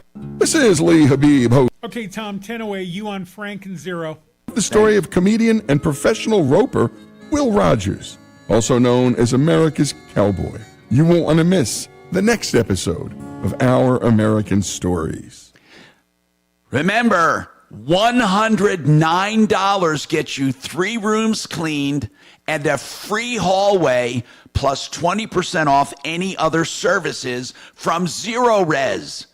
That is an incredible deal. $33 a room, plus, or actually less, $109. That's 3 rooms plus the hallway. Then you get 20% off their duct cleaning or their tile and grout cleaning, their upholstery cleaning, and it's all with Zero Res water, ZR water, no soaps, no emulsifiers, no chemicals, safe for kids, safe for pets. I love Zero Res, the only people I'll have in my home, and you should check them out now with prices that have never been so good. ZeroResDenver.com. Your carpets get really clean with no dirt-attracting residue. 303-471-5150, 471-5150. Frank Duran, therealestateman.com. We talk about the free market valuations, and they are real, and they are in depth. They will actually give you intelligence on what your house will sell for in this market based on your neighborhood, your home, and everything, every aspect of the market. Frank Duran does this analysis to give you the comfort if you want to list it, or you may decide not to. Frank Duran, therealestateman.com, serving you 303-920-1622. Thank you. Okay, I got to call him back. I don't know how we got disconnected. Something broke. Damn it, son of a bitch. That line went dead. Language. I don't know why. Hold on. You probably didn't do anything either, did you? Hello? Okay, Michael. We're going to go back on the air in a couple minutes. I don't know why that happened. But anyway, I wanted to ask you something while we're off the air. So the Roth, once you convert to a Roth from a 401k or a SEP or whatever, you're in essence paying tax on the money you contribute to the Roth. And then the Roth sits there and you never pay tax again. Is that correct? Correct. That's how it's exactly like the back door. They just took it outside of the 401k plan. And something else I want to make sure we hit on because of your question about SEPs and other retirement accounts. If someone wants to do an individual or solo 401k plan, there are no income limits for Roth contributions. You can defer $30,000 of wages into a solo 401k. It does not matter how much money you make. Oh, yeah. But that's if you have, but if you already have a 401k, you can't do two 401ks. I mean, you. No, it's really better for like solo. When you say SEP IRA, that's what made me think about it. Okay. If you have a SEP IRA and someone wants to look at a different type of solo retirement account. I get it. They just have diversification options up front instead of doing the conversion on the back end. But there's no income, so you can make $500,000 a year and still put $30,000 into a Roth. All right. Suzanne and I each put almost $60,000 a year into our SEPs. What, you and Suzanne? Yeah, we each have our own. But you each do 60? Yeah, right around there, whatever the max is. How could each? Go ahead. Because there's a defined contribution limit of $60-something thousand. Just call it $60,000. You can defer wages at 23, and you can make up the difference in employer contributions. But another change, the Secure Act, is employers will be allowed to do Roth contributions, so the employer can actually put dollars in, and that literally turns it into a Roth. When does that happen? That just changed January 1st of this year. People are allowed to request Roth deferrals from their employer. That never happened before. So, Mark, I do the same. I do the same with my 401k. It's just not a SEP or an IRA. I get the maximum 401k, which is what, 60? $67,000. Whatever it was this year. It was with part of that's employee and part of that's match, right? Mm-hmm. Yeah. Yep. That's the limit on the SEP and the solo 401k are the same. It's just the math to get there. That's really what it is. Okay, got it. Yeah. Yeah, exactly. So it's just the vehicle. It's a different vehicle, but the same contributions. Yeah, like if and a little more flexibility. That's all. Which has the more flexibility? A solo K plan, because you can do some, or like that's where you can literally try and stay below a tax bracket by deferring pre-tax and then putting a little extra into Roth. Okay. So you can control your tax bracket better. But in my particular case, I don't see any reason for a backdoor because I can't take any more income. Here you go. Heart radio station. We're going on. Hi, Tom Martino. We're back with Michael Abate from Atlas, and we were talking about establishing a Roth. And I want to make it clear, if you have a retirement plan already, you can transfer some of that money that you've had as a deduction, as a tax, a tax deduction, into a Roth, and then you pay tax on the amount you transfer into the Roth. But that's the last time you pay tax on that. So if you anticipate your tax rate going up, that would be a good thing to do. When else would it be beneficial to go into a Roth? So I can actually tell you with my own parents as an example. If you are making Social Security income and you have any kind of retirement plan distributions, you may be over that Medicare level where you're going to have to start paying that surcharge. If you take money out of a Roth IRA to stay below that limit, then you can end up saving a significant amount of money. Wow. So it goes to the tax diversification of it. With where am I going to take money from so that this year it impacts me the least. But for people who make money over the limit, you just can't open just a straight Roth right now. You just can't do it. Is that? Nope. But remember, you can do a traditional non-deductible contribution and check with your CPA on that, but you can convert that non-deductible contribution to a Roth. Very similar to how a backdoor works. I get it. And that non-deductible contribution does not have income limits? The income limits for all defined contribution plans are going to be about $330,000 this year. Okay. So, that's the most you would be able to make, but the Roth phase out is $240 for married filing joint. So a lot of people can take advantage of that for sure. Absolutely.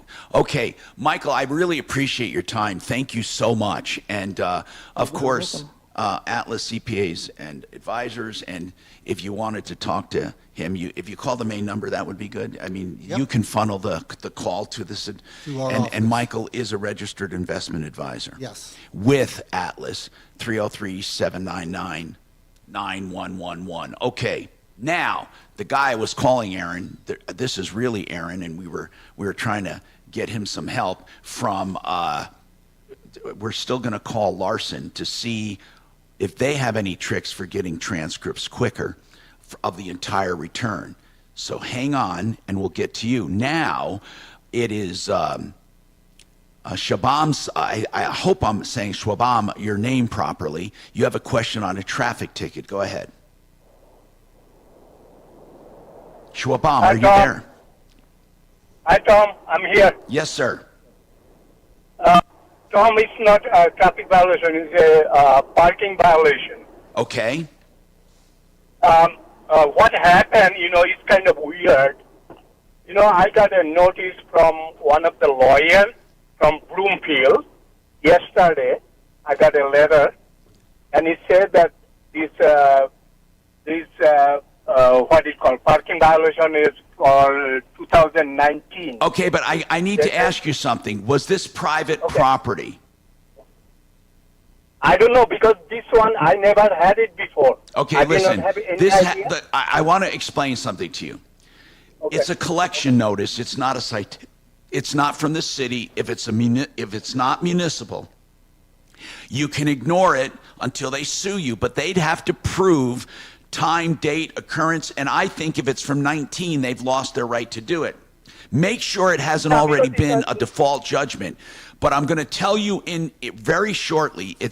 In a very short version. They are private collection notices for private lots. It is nothing more than an attempt to collect a bill. So you would contest that like you would any bill you don't believe you owe. It's that simple. And they only have a certain amount of time to take it to court. I wouldn't worry about it. I get them not all the time, but from time to time. I'm Tom Martino. We have more coming up on the Troubleshooter Show. Wow, you scofflaw! Tom ne'er-do-well. I get traffic tickets and parking tickets all the time. What are you going to do to me? Can we get Larson on? No, they're unavailable. They're totally unavailable. Totally unavailable. It's too busy of a time for them. They basically told me... To F off.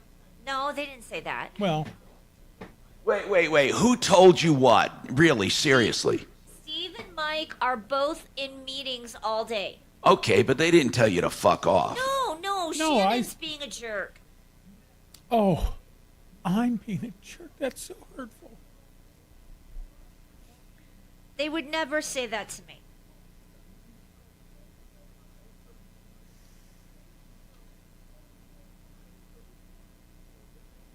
They said, file this. All right, I'll be right back. I need to get out. Something. Do you need anything? Oh, man. Like water. Good morning. Thanks so much for calling the Troubleshooter Show.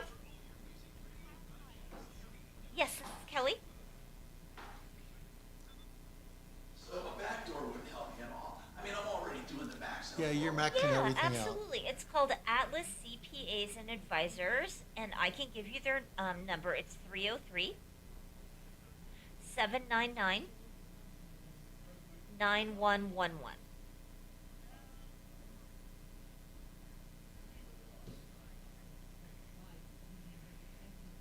No, that's okay. Atlas CPAs and Advisors.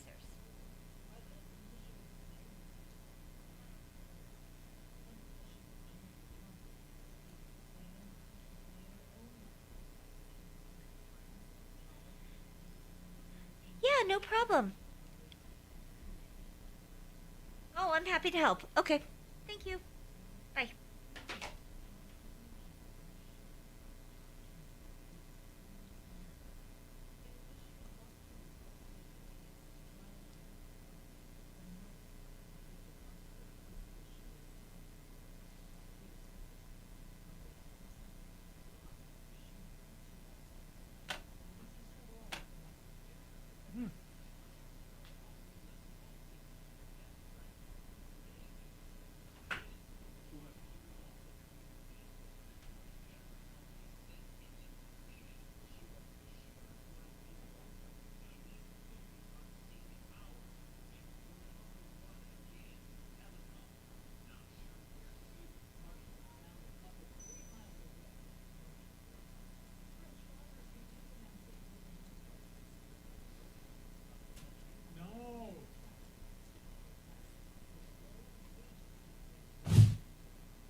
asking for?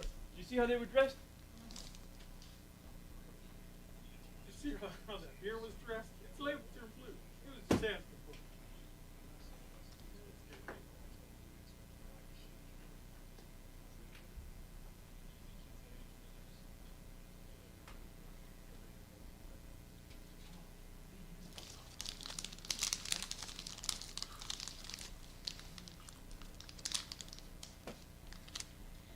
Shannon, you hitting hero today? No. No, I don't even know. No. I don't know what I want to do.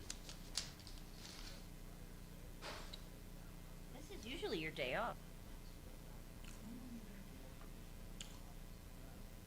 So at some point before the end of the show, I should mention there's a tax extenders bill going through Congress that could even change some things retroactive to 23 depreciation deduction. Pointed at you. Doesn't matter.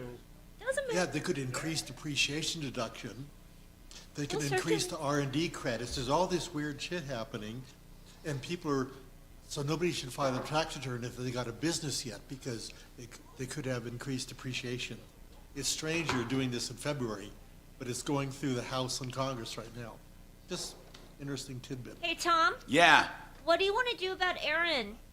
If we can't get them on, as far as tax transcripts, I don't know who else we have. I mean, we have Eric here who says, how do you get the transcripts? Why don't I take his number and we can try to reschedule if Larson can come on maybe? Yeah, good idea. Was someone else reaching out? Hey, Aaron, I don't want you to have to hold. We're trying to get a hold of our Larson Tax Relief, our finance guys. They're in meetings all day, so I'm going to try to see if maybe they can join us tomorrow or if that's a possibility. But Can I Steve get your just number? gets transcripts. I've never seen him, because I work with Steve, he just gets those transcripts, not the actual tax return. We do a lot of stuff with Steve. Oh. All right, I'm going to try to schedule this for Steve tomorrow who? morning. Steve Sizik. Oh, Steve. All right. Okay. He doesn't get all the docs. No, he just gets the transcript. Okay, itself. got it. We get stuff from him all the time, but it's just the transcript. Got it. That's great water, by the way. Tell me if Is it filtered, or where do you get it from? yeah, it's a reverse osmosis. It's, Cool. Oh, yeah. I mean, it's better than bottled. No plastics, nothing. That's scary, hearing about all those micro things inside of plastic. Yikes. How's Sally doing? How's her business? She's great. She's just cranking along. Lots of customers. Likes people to be healthy. Yeah, I know.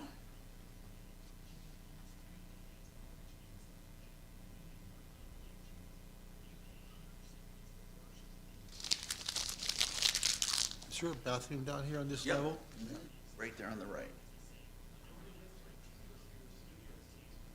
Yeah, once in a while I stay here with the kids.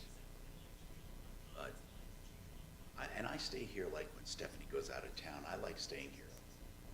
I just like it better.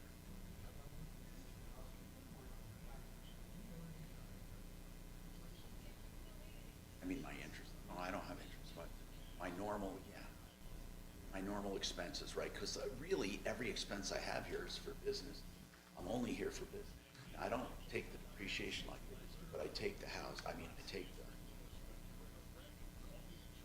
take expenses, so that's good.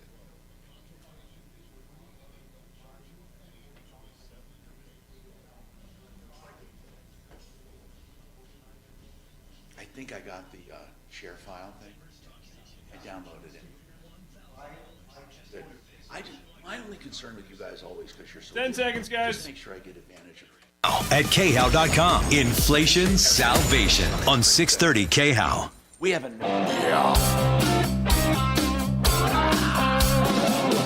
Ripped off, bad news. You need advice so you don't have to lose.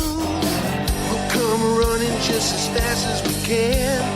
Troubleshooter's gonna help the common man. This is the Troubleshooter Show. Now, Tom Martino. Hi, Tom Martino here. Welcome to the show.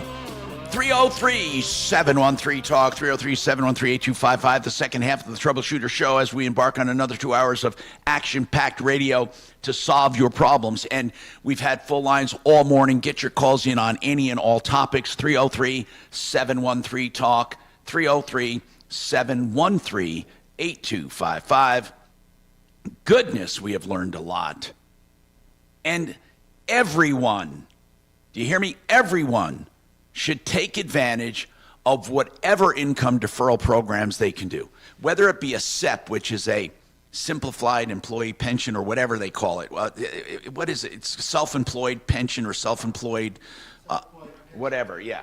And then you have IRAs, individual retirement accounts, and then you have 401ks, which actually you can do even if you have a company and you're just the only employee. You can do it for yourself and do both the match on each end. Sometimes it doesn't pay to do that. It's better to just do the SEP. But here's the deal. The point is, you got to take advantage of as much tax deferral as you can, or tax-free or tax-deferred growth, because taxes eat up most of our income. Now, obviously, we should all pay our fair share, but you don't have to pay more than your fair share. Deductions are there for a reason, and all of that. So Atlas CPA keeps us on course here. Eric was talking to us earlier. We talked to one of his colleagues, Michael Abate, about getting other things going, diversifying your tax deferrals. But in any case, growing your money tax deferred. However, there are people who have savings and money markets, and they have bonds, and they have stocks, and they have regular accounts where they want to keep ahead of inflation, but those are all subject to taxes. Now, the good news is most of these places like Schwab and Ameritrade, well, Ameritrade is Schwab now, I guess. So, but most of these platforms, when they issue a 1099, Eric, people don't have to break out on that 1099 interest, long-term, and short-term. Isn't that usually done on the 1099 automatically? It's automatic. There's a 1099 INT for interest, a 1099 DIV for dividends, and another 1099 for capital gains. They're really distinct. Yeah, and the capital gains can be short-term or long-term, but you don't have to worry about that as a taxpayer. When you get your 1099, that's usually figured for you. Right. Yeah. And the difference for those listening between long-term and short-term, basically short-term capital gains is nothing more than just ordinary income. Isn't that right? Correct. Not necessarily earned income. I mean, well, it is earned, but I mean, it's not subject to employment tax, though. Right. It's just regular income. Right. And regular income is Eric, just subject to taxes, but not HR expenses and all of that. The thing is, you need to find as many legit deductions as possible. What are legit deductions nowadays? You said depreciation for business is a big one, and that could even be changing right now retroactively. Yeah, this is a wild thing. Now listen to this. Listen. There's a bill going through Congress right now. It's called the Tax Extenders Act, where Congress could pass a bill that has an impact retroactively back to your 2023 tax return, mainly if you have a business, because the big one is depreciation, which may be increased if they pass this bill, plus R&D credits, which is more of a business thing. So it's wild that they're debating something which could impact your 2023 tax return. So deductions for depreciation when people buy business equipment or things that wear out, the idea is you get a deduction for the wearing out. I mean, that's theoretically what depreciation is. Right. And then when that wears out, you get something new, presumably, and deduct that. What a lot of corporations, small mom and pops, self-employed people do, they're good on the depreciation part, but when they got that truck that they bought and they depreciated, and then they sell it, what they don't understand is that now becomes income. Right. And I'll bet you a lot of people don't recapture. I bet you they don't. I mean, how does the government know when you sold it? They would only know that if you reported it. Yeah. And if you sell it, it's done. I mean, do people ever get audited and they say to people, what happened to the last 2 trucks you had? There's such a low rate of audit right now. I have not seen that happen because they're not going off. It's funny, they're going off of Schedule C small earners and the big high earners, but not a lot in the middle arena. I was going to ask who gets audited the most. You just told me. So you have Schedule C people who are self-employed working their asses off, and you have high earners. Right. Regular wage earners are never getting audited. Very rarely, almost never.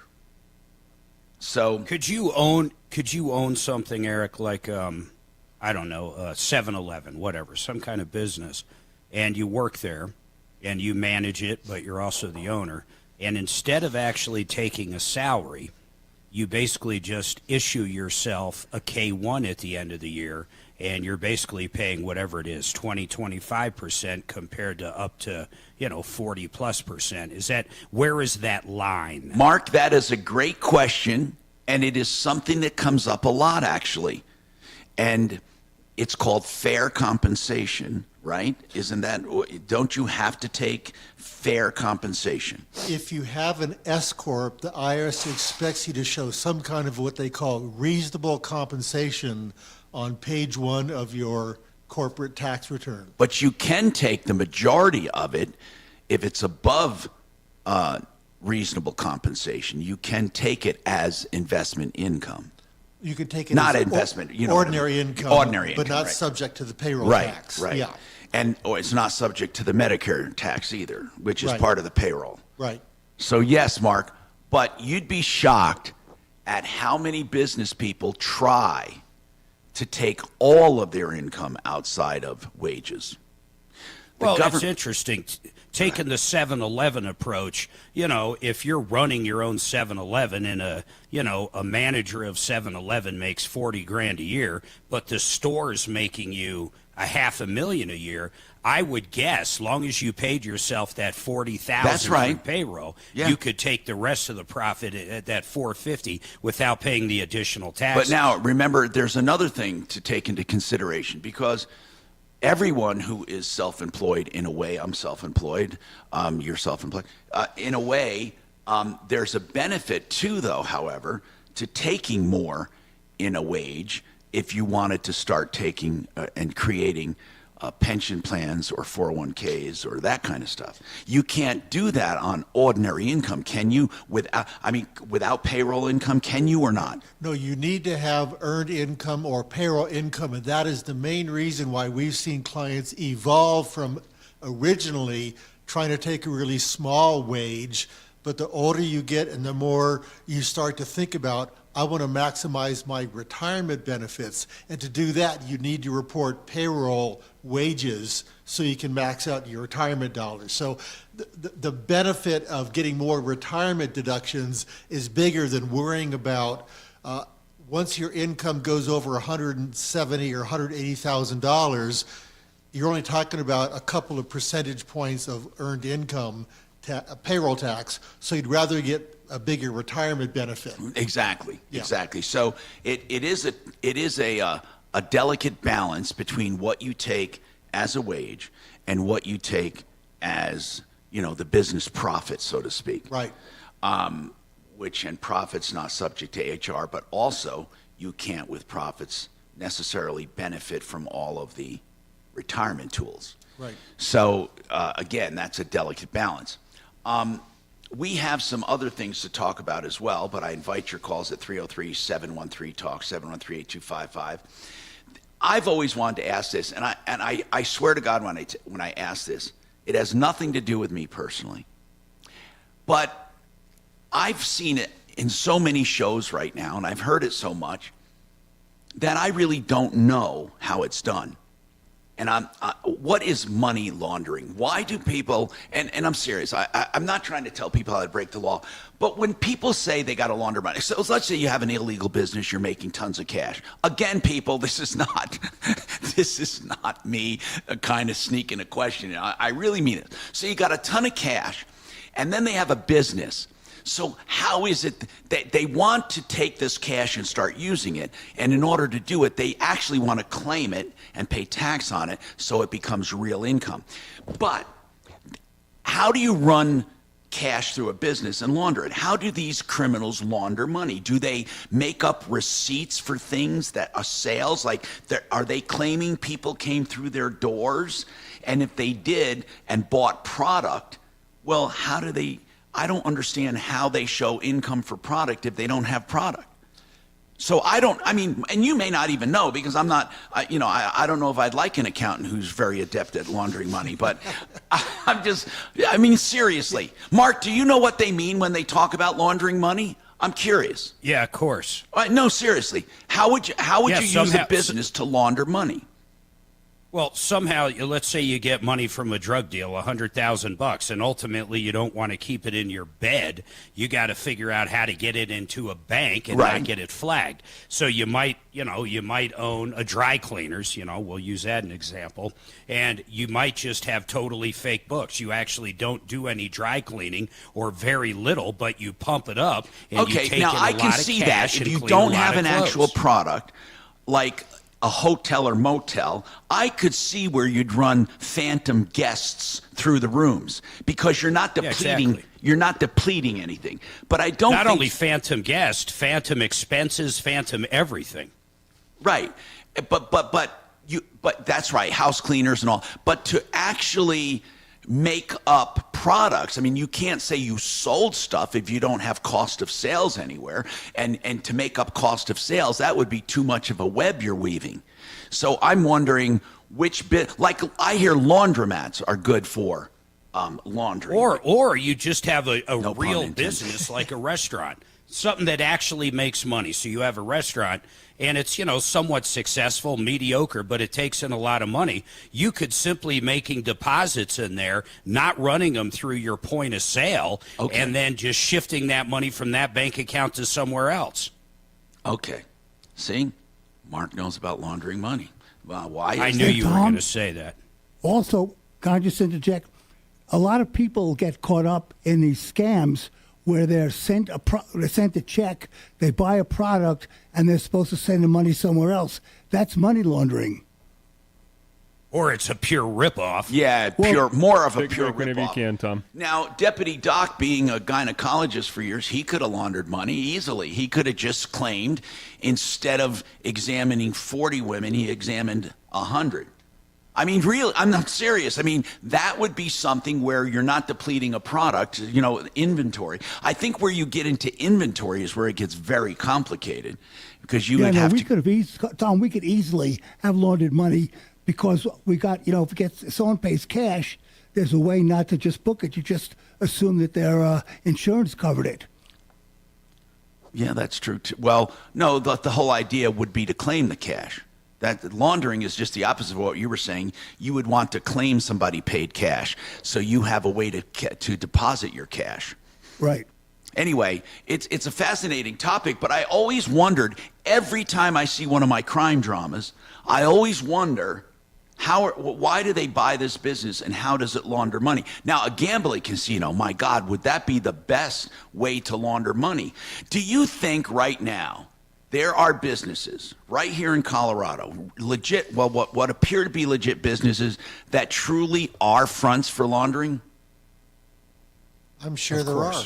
Do you think, Mark, there's actually businesses that are fronts for laundering money? Of course. I often see things and All right, break time, Tom. Okay, I got to take a break. Sorry, we got more coming up.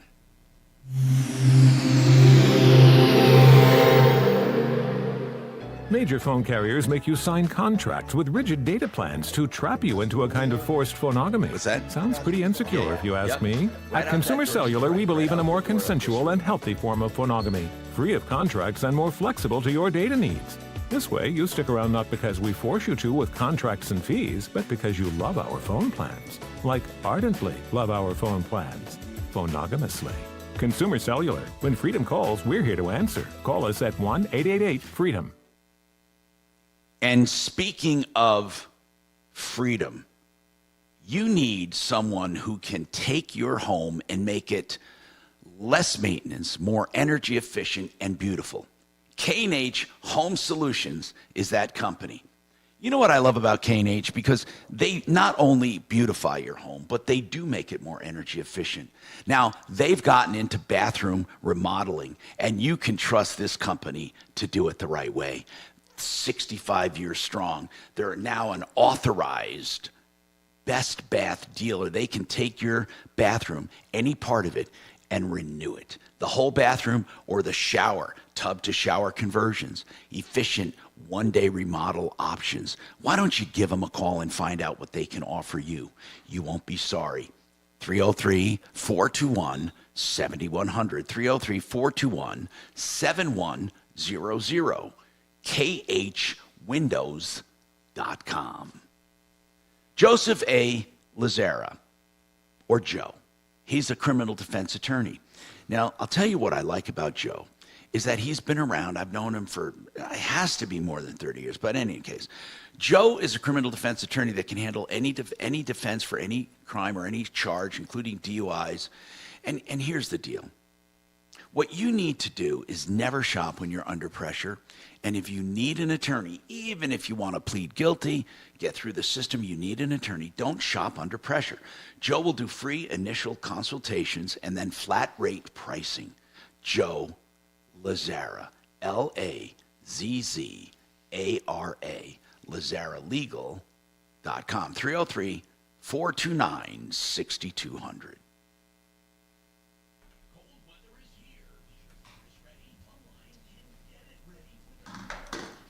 So Tom, what happened? How was last year for your advisory equity? What's the company called again? Oh, for Wave 8? Yeah. We're still not making a ton of money. Well, because we have expenses. So with a fund, the expenses, with audits and prep and platform fees, so we're still not making, you'll see the book, or one of your people will see the books when we do our taxes, but it's going to get there. You probably need a certain volume to kind of make it work because of your fixed costs. And yeah.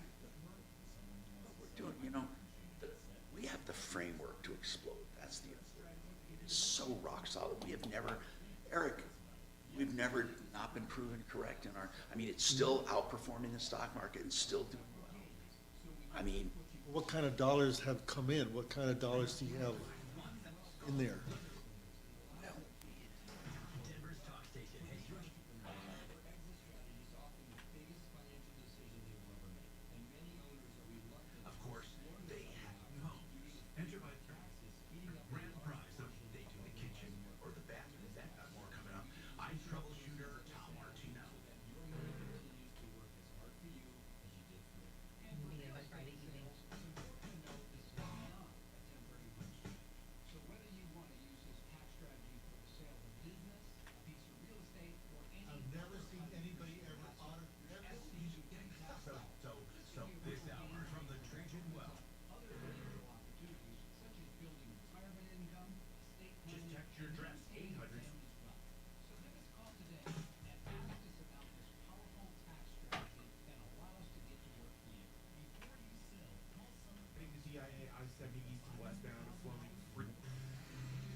I have a huge problem with fondue. Like, places like the Melting Pot, and I'll tell you why. I don't want to cook my own food. Yeah, my dad has that problem too. My wife and I absolutely love the Melting Pot. It's great. I don't want to cook my own food. Yeah. It's like going to Daiji, the Korean barbecue place. I don't want to cook my own food. I don't know. It's a thing. It's the experience, though. But is it? I mean, I can get a good steak at Ruth's Chris and not have to cook it.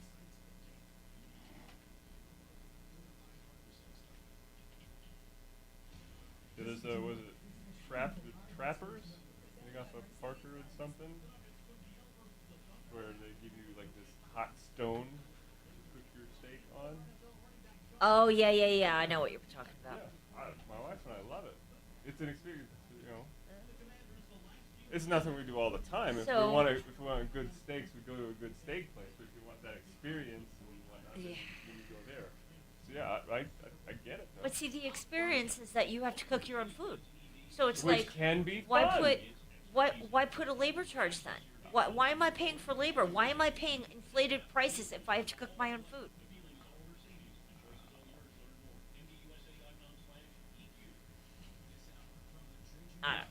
I'm just saying. 10 seconds here, buddy. Local fiduciary advisors. TrajanWealth.com.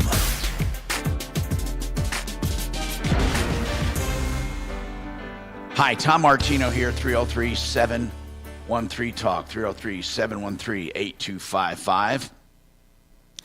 All right, we are fighting for you each and every day. We've had some interesting calls today we're trying to get answers on. And one of the things we're having a problem with is TurboTax. Because everywhere I look, I can see nothing where TurboTax can delete PDF files. And this one man that called, and I'm waiting for anyone with any information to call, but this one man that called said he has TurboTax as a downloadable program and does his taxes with TurboTax. He took an upgrade on it, or not an upgrade, an update, where it comes in and just updates that program. And now all of his accompanying or data files are gone. Those data files have no connection whatsoever to TurboTax. They're separate PDF files. And everywhere I'm looking, there's no place where it's even possible when you update that program for it to reach out and erase PDF files. He even said it erased on a remote drive he had. Now, that just is not technically possible. So something is going on. I don't understand it, but it doesn't mean we have to share that fantasy, because if someone tells me, I saw my dog fly and he went away and I can't find him, I'm not going to go looking for a flying dog.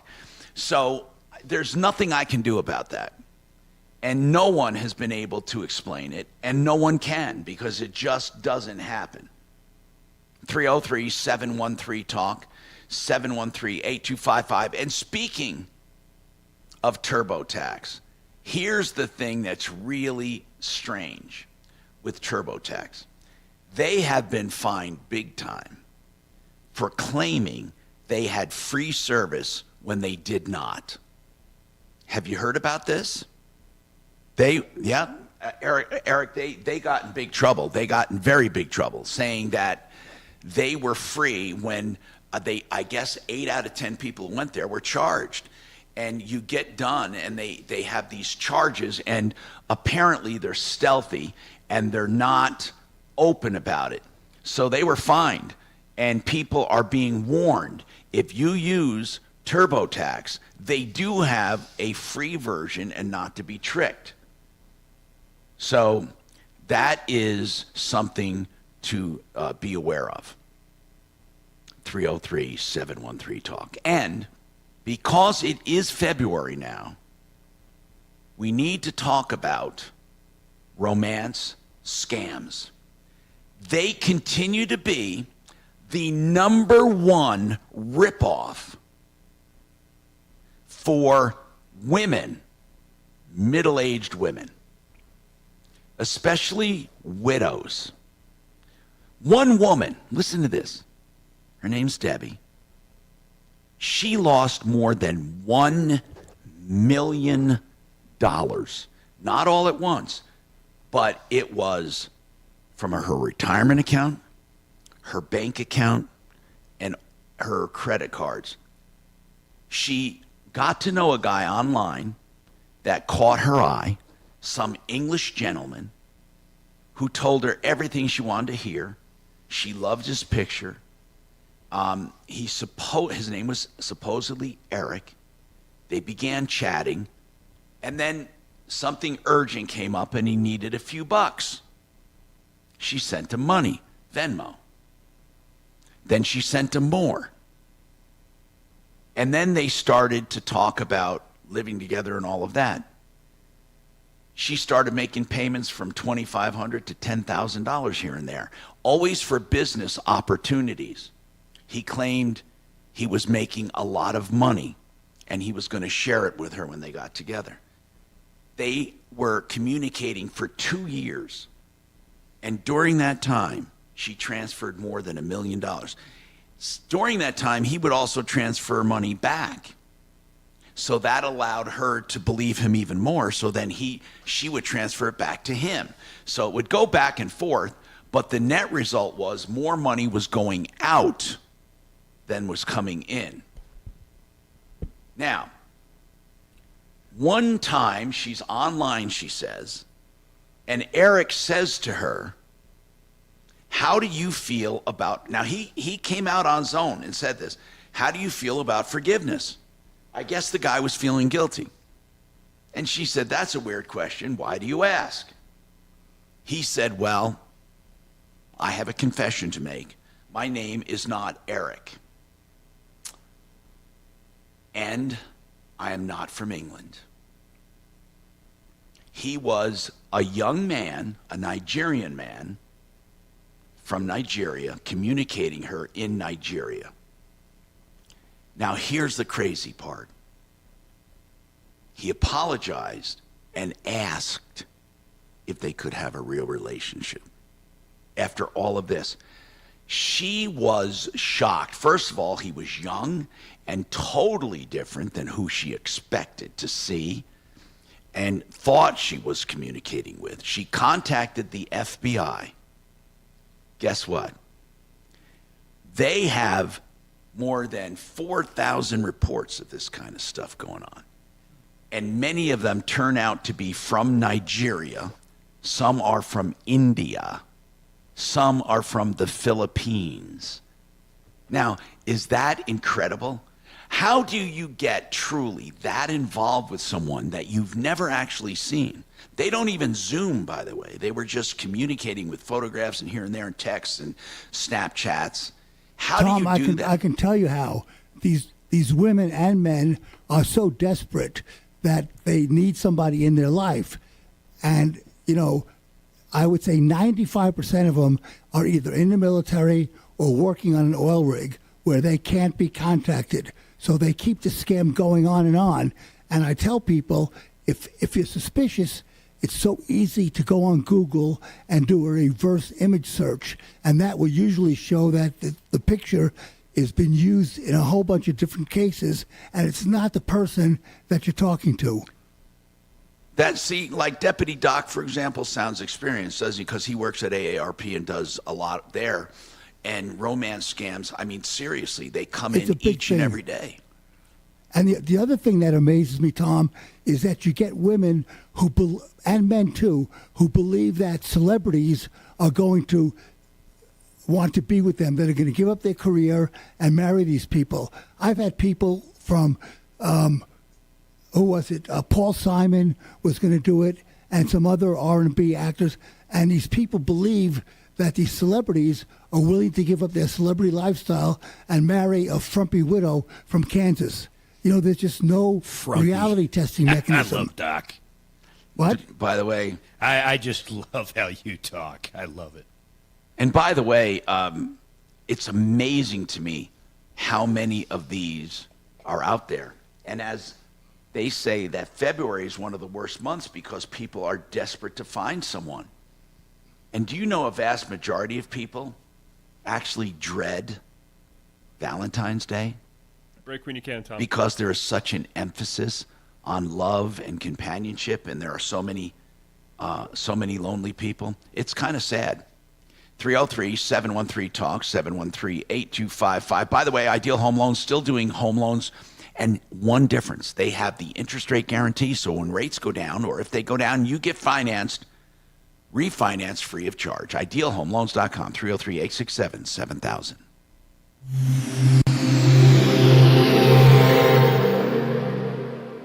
KHOW Denver, 630 KHOW, an iHeart radio station. Download the free iHeartRadio app for all your music, radio, and podcasts. Now, Impact Traffic. This report is sponsored by Lowe's. Easy driving throughout the Denver Metro for the noon hour. I-25 north and southbound showing highway speeds from one end of town to the other. On the west end, I-70 westbound, watch out for some road construction in the left lane between Sheridan Boulevard and Harlan Street. I-70 eastbound, it's easy driving to DIA. South of DIA, 225 north and southbound, no complaints through Aurora and the Denver Tech Center. If you're heading to Boulder this afternoon, Highway 36 east and westbound flowing free as well. Fox 31, pinpoint weather, partly cloudy skies. Another warm one today. Highs in the low 60s. Overnight low of 33 degrees.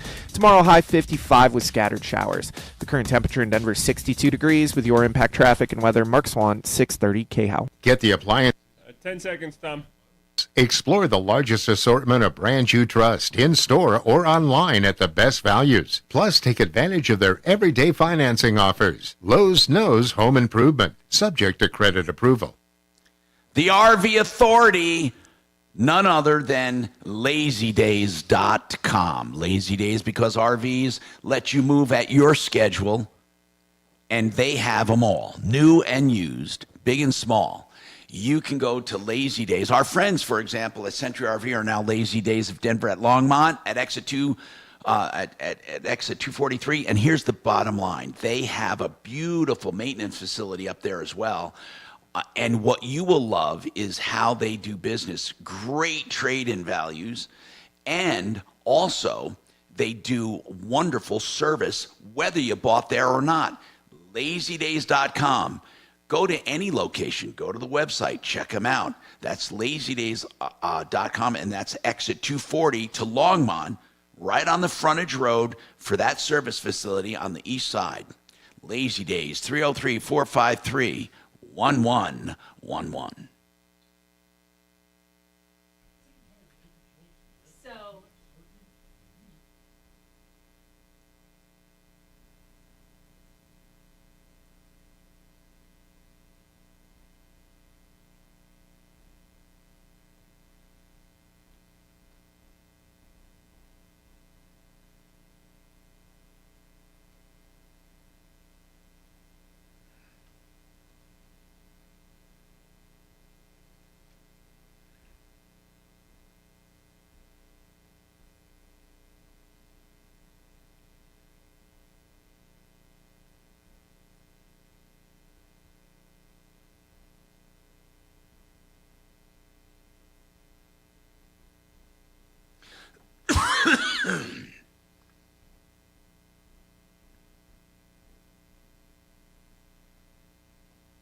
I gotta go get her. How much time do I have, bro?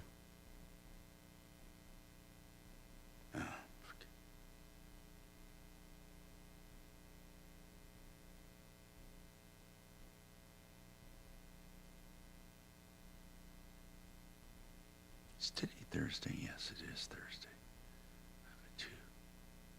Okay, I gotta send a Zoom. Oh, shit.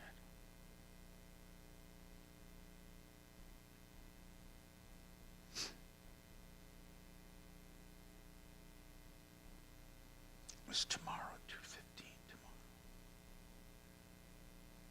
Hello, hello, hello. Yo, what's happening? What's shaking, Bacons?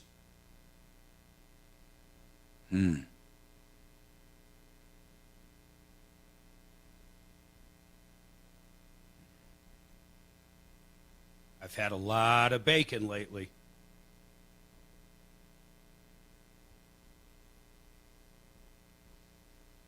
How's your Done dad? A lot of shaking. How's Bob? Same. I mean, he's fine.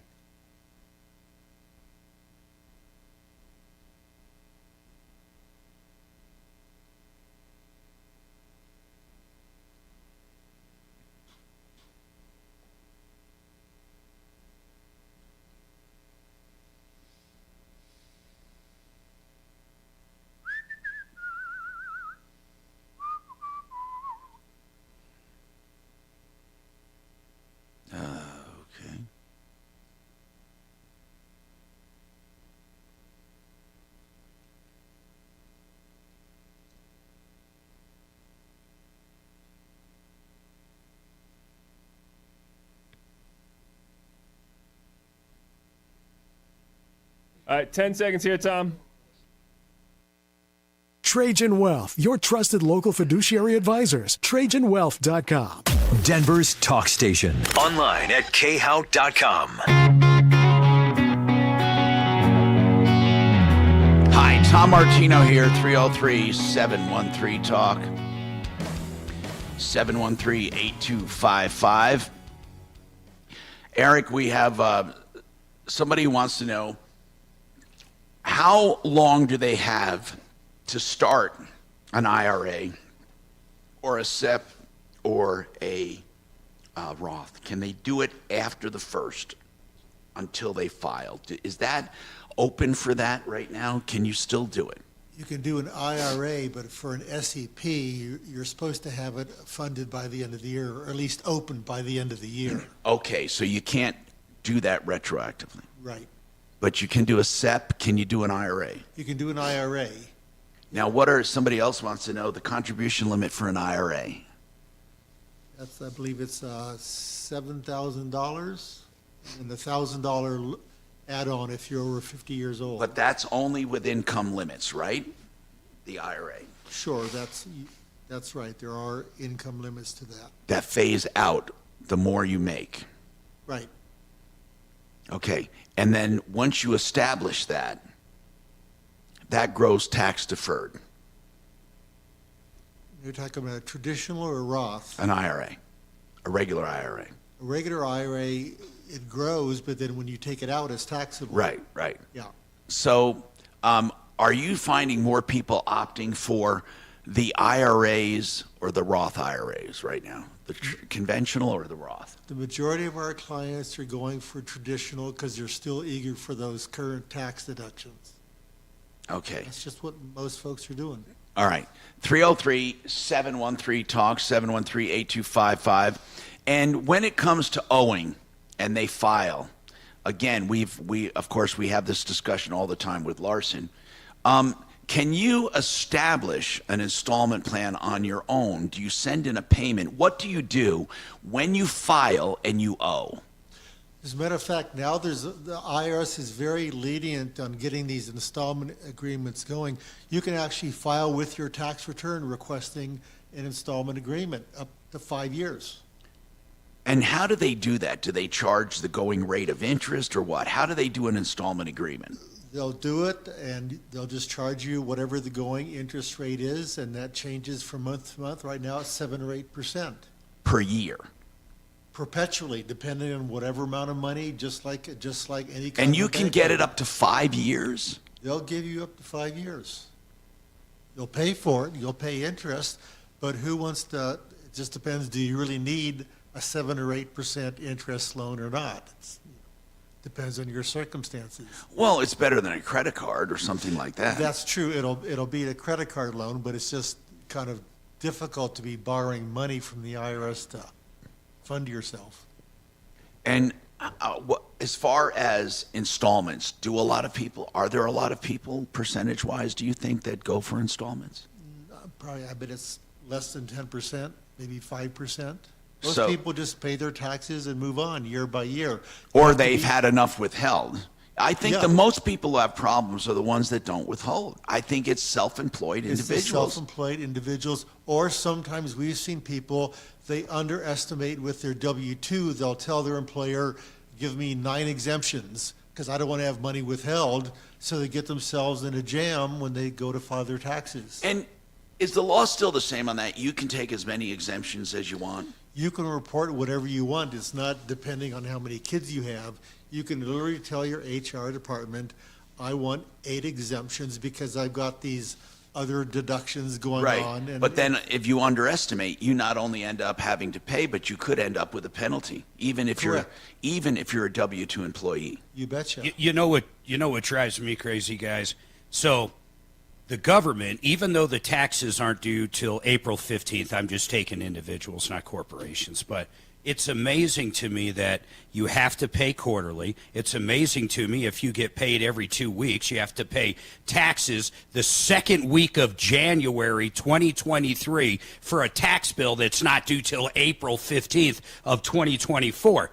But If you don't pay quarterly, this would never go down with most individuals. But if you don't go quarterly, Eric, you really don't pay that much in penalties. I mean, let's say you owe $400,000 in taxes.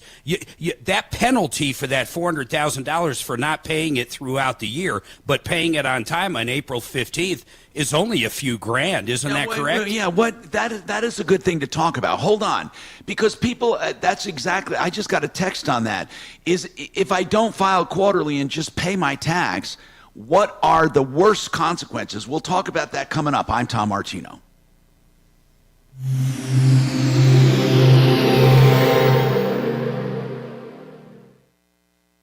Now, Impact Traffic. This report is sponsored by Indeed.com. Easy driving throughout the Denver Metro for the noon hour. I-25 north and southbound showing highway speeds from one end of town to the other. On the west end, I-70 westbound, watch out for some road construction in the left lane between Sheridan Boulevard and Harlan Street. I-70 eastbound, it's easy driving to DIA. South of DIA, 225 north and southbound, no complaints through Aurora and the Denver Tech Center. If you're heading to Boulder this afternoon, Highway 36 east and westbound flowing free as well.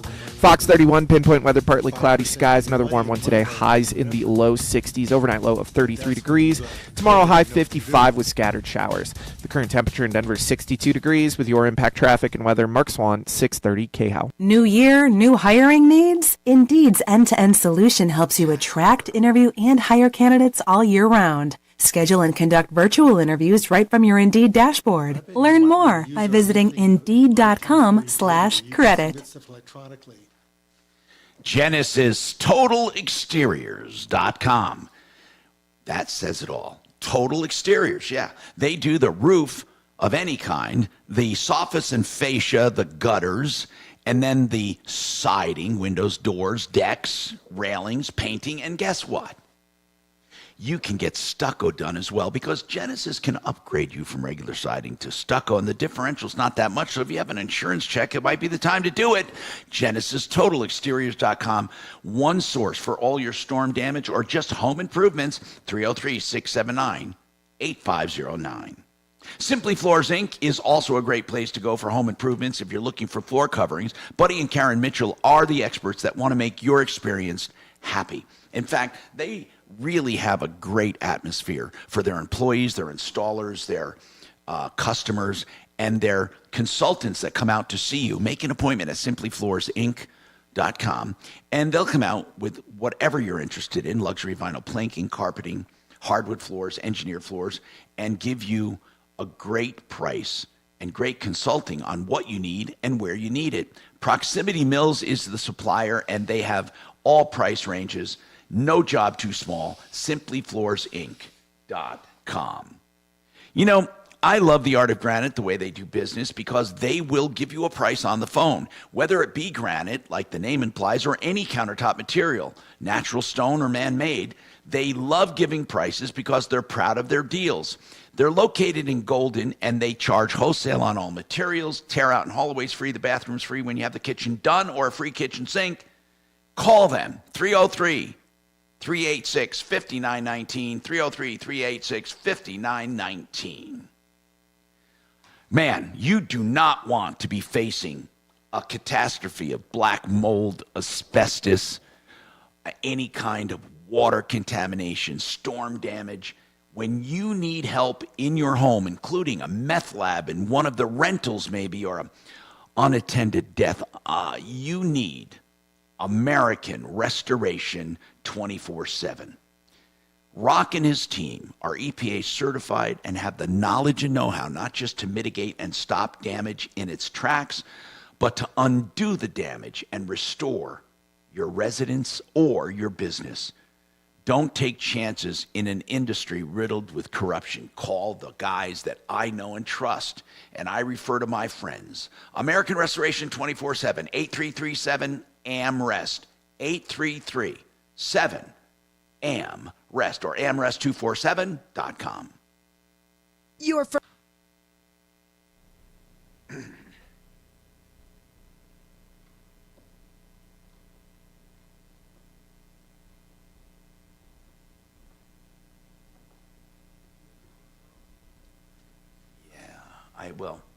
I use But, oh yeah, man, I supported myself for a while with those during college and stuff.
All right, 10 seconds here, guys. Afternoons 2 to 4. It's Leland Conway. Deborah Flores, the GOP candidate for Colorado 4th District Congress. We'll talk to her about the craziness in that race. 630 KHOW, Denver's talk station.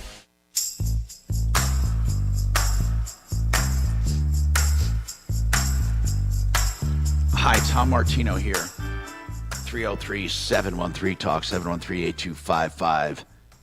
WaterPros.net will get you the best water systems at the lowest prices. Whole house filters starting at $1,200 to get out forever chemicals. Please don't take chances. WaterPros, 303-862-5554. So we're talking taxes. We have another hour to go. And when we talk taxes, it's really important that you do the right planning. And of course, many of the things you can do before April 15th, including funding an IRA or a SEP, but not a SEP, an IRA. But here's the deal, or a Roth. You need to now start looking forward for the following year. And again, people want to know worst case scenario. If they don't pay quarterly, if they're self-employed or whatever, and they just pay before April 15th, what's worst case scenario? Let's say you owe, you're self-employed, and you're doing okay. You owe $30,000, $40,000. How much more would you owe, percentage-wise, if you're not paying in? 15%. 10 or 15%. That's worst case scenario? The worst case scenario is if you don't file on time, you can get charged. Now, file on time meaning what file on time? It means the April 15th file on time? April 15th, or the worst case is you can file to extend your return out to October 15th. Some people don't even pay by October 15th, and what kicks in is a 5% per month. No, we're not talking about that. No, let's Yeah, talk about talk about self-employed making no estimated payments at all. You're outside of safe harbor. Yep. Totally. You owe 30. How much more than 30 would you owe? 10 to 15%. Okay. So, is that worth it? Mark, that puts you in almost another tax bracket. I mean, because you said it's not that bad, but if you owe 30 grand and you have to pay 15, when you say 10 to 15, what? No. I'm saying we'll pick it up after the break, and I'll clarify. And I could be wrong. We'll find out. Well, yeah, and when you say 10 to 15%, Eric, what makes it 10 or 15? It's a combination of the interest, which is right now 7 or 8%. Oh, okay. And plus, the penalty. Plus an underpayment All right, penalty. We got more coming up. I'm Tom Martino. I get it. Yeah, combo. No. What I'm saying, let me clarify, Eric. Can you hear me? Yeah. Yep. Okay. Let me clarify. So if I don't pay my quarterlies for 2023, let's say I didn't pay any, okay? And I've got no rollover from the year before, but I don't pay any of them. And everything's due on April 15th. If I pay my 150, 200,000, whatever I owe on April 15th, the only penalty I would get for not doing the other is the penalty. I wouldn't be paying any interest, or are you saying I would be? Well, yeah, no, Mark, you have to pay interest if you end up, well, again, it depends on if you're in the safe harbor or not. You know what I'm saying? Yeah, but he's saying he paid nothing. If you paid nothing and you owed $150,000, you'd be paying an extra 10 or 15%. I paid nothing. I paid everything the day it was due, April 15th. We'll use that in this example. Yeah. Exactly what I owed for 2023, I pay on April 15th. Yeah. Leading up to April 15th, I didn't make any quarterly payments. No, I get that. So he's saying you can add 15% to that. So if you owe, did you say 130? I never paid that much. But Mark, I mean, if you owe a bunch of money on April 15th, there's the form 2210, where they calculate quarter by quarter how much you were under what you should have paid on a quarterly basis. Mark, are you saying you never paid a dime in penalty?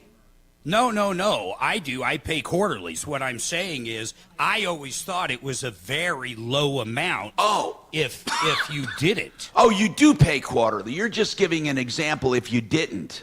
I thought, yeah, and I didn't think it was 15%. I thought it was a total of a couple grand, even if you owed 100, 200 grand. No, not at all. We get people with like $20,000 interest and penalty bills when they haven't done that.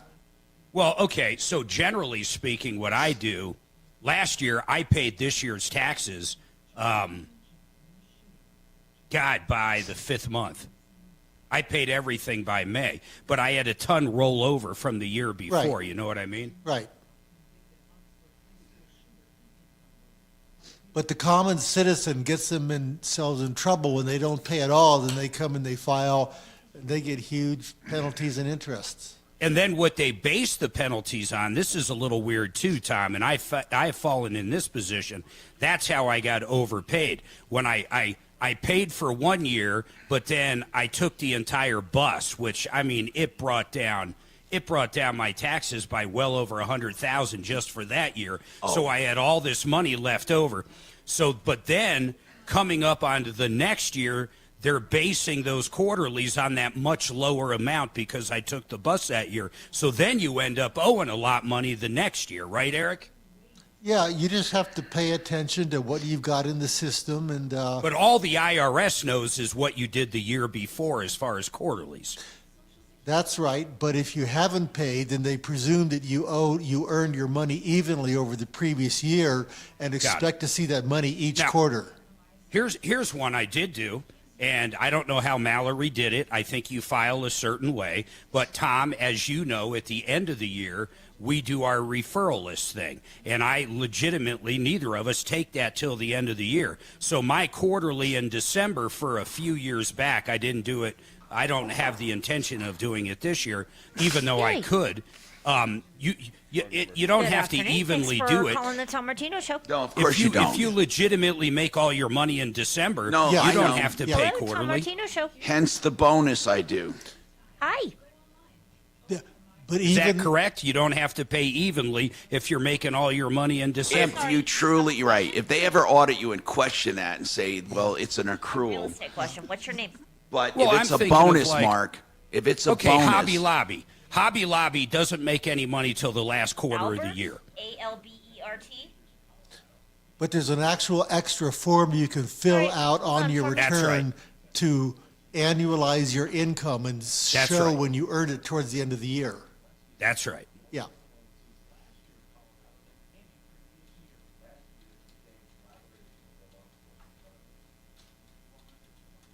But I really did think, I thought it was like a $5,000 or something.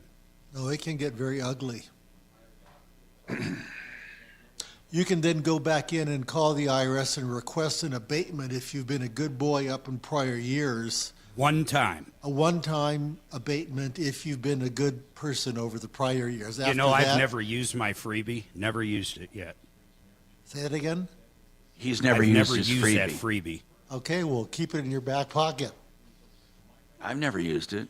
Yeah, you I'm going to wait till one day right before I die, then I'm going to use it.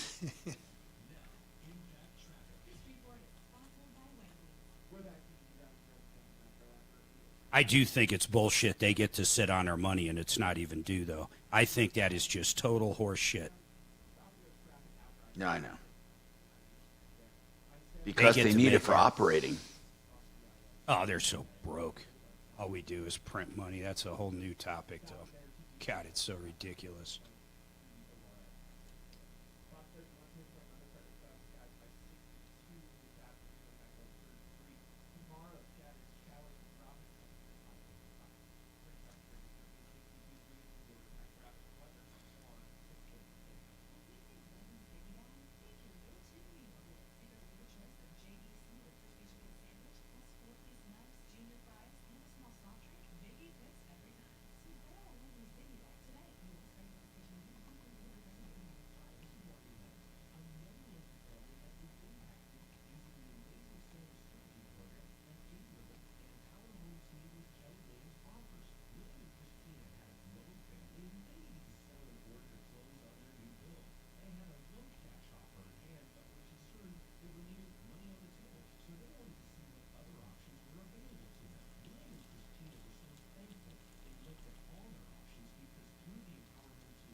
I'm reading this. It says, as of for 2022, Eric, this is an astounding number. We're talking 2022. The U.S. Internal Revenue Service said Americans owed over $120 Jacqueline, billion. Jake, and little. What was that? That was me. I had sound. I wanted to hear something. But $120 billion in back taxes. Yep, it's a big percentage of people. It's almost like credit card debt. Once you get into it, I mean, you're screwed. The difference is they can levy anything.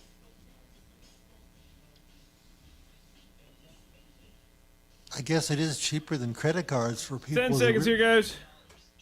This nationwide keyword on our website. Pay. That's pay. Enter it now at khow.com. Inflation salvation on 630 KHOW.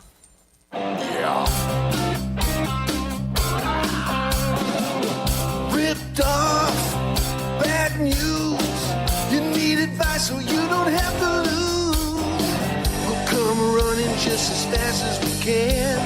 Troubleshooter. Troubleshooter's gonna help the common man. This is the Troubleshooter Show.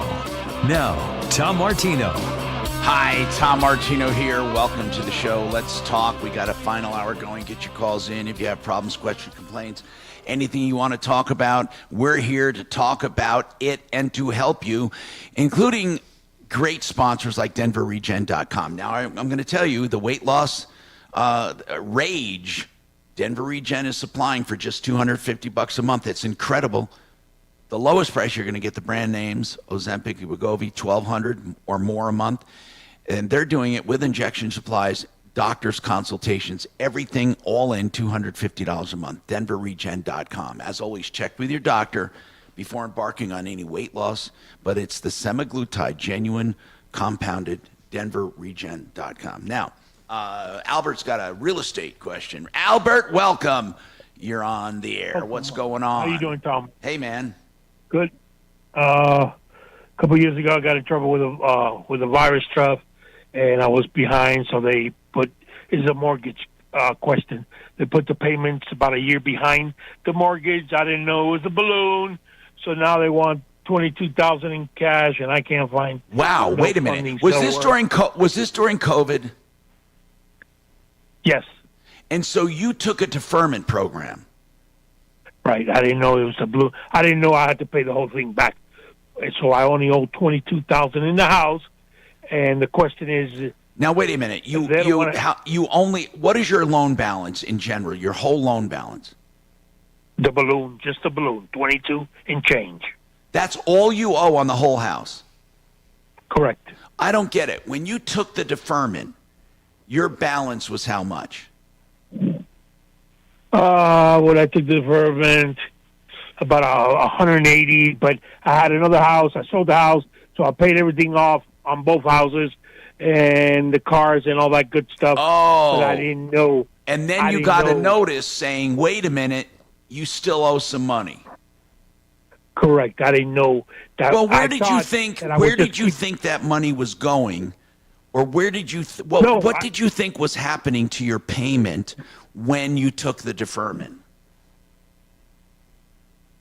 I didn't pay nothing because I didn't have a job at the time. No, I get it, but what did you think? I'm asking you. There's no correct answer. Right. What did you think was happening to the payments you were missing? They were just gonna keep giving me mortgage payments until I paid the 22. That I thought it was just going to keep going, say $1,300 a month instead of they want a lump sum of $22,000. So you thought that after the deferment program, you would pick up your normal payments and the balance would be put at the end of the loan? Right. They put it at the end of the loan, and then I thought I was just going to keep paying. Did you sign anything when you did this deferment? Yes, but I didn't know it was a balloon. Okay. So if you already paid off the house and they came back to you saying you owe another 22, when is it due? The end of March. You should be able to get that standing on your head. No, I know I can't. You have a house completely paid for that you only need $22,000 on. Correct, and I don't have the credit. I've tried through 2-3 different places. They've denied me. What the question is what I'm asking, and then they want to help to refinance, but they don't do 22. They want me to borrow 60, and I don't want to borrow. I get it, man. 50. I get it. I totally get it. 22 is too small. But how old are you right now, Albert? How old are you? 62.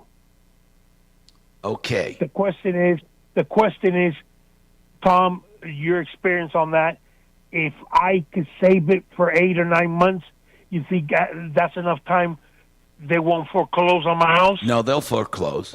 They'll foreclose because there's a lot of equity there. I would suggest, have you thought about you don't need credit, hardly any credit, I should say, for a reverse loan. Have you thought about that? You're 62. You have a house that's totally paid off, and all you're looking for is $22,000. Correct. Here's the part. Listen. What could you pay a month, man? We could pay that still the $1,200 that we've been paying. No problem. You can do a reverse loan. Yeah, but how long do I have to do? When do I have to pay that back off when I sell the home? Albert, here's how a reverse loan will work any way you want it to work, meaning this. Listen carefully. Okay. If you want to get 22 grand, it would be relatively easy. Now, as soon as you get that 22 grand, the normal payments on that, which are figured at about 7% right now, maybe 6.5%, they will accrue against the house. So you'll owe 22 grand, and then the next month you'll owe a little more, and it keeps accruing, okay? Now, you have to pay your taxes and insurance, but you can make payments on that reverse loan if you want. You don't have to. And you can make as many payments or as much as you want to keep and start paying it off. If you don't want to pay for a year or two, you don't have to. However, you will have some interest accrual on it. But it's better than not having the money.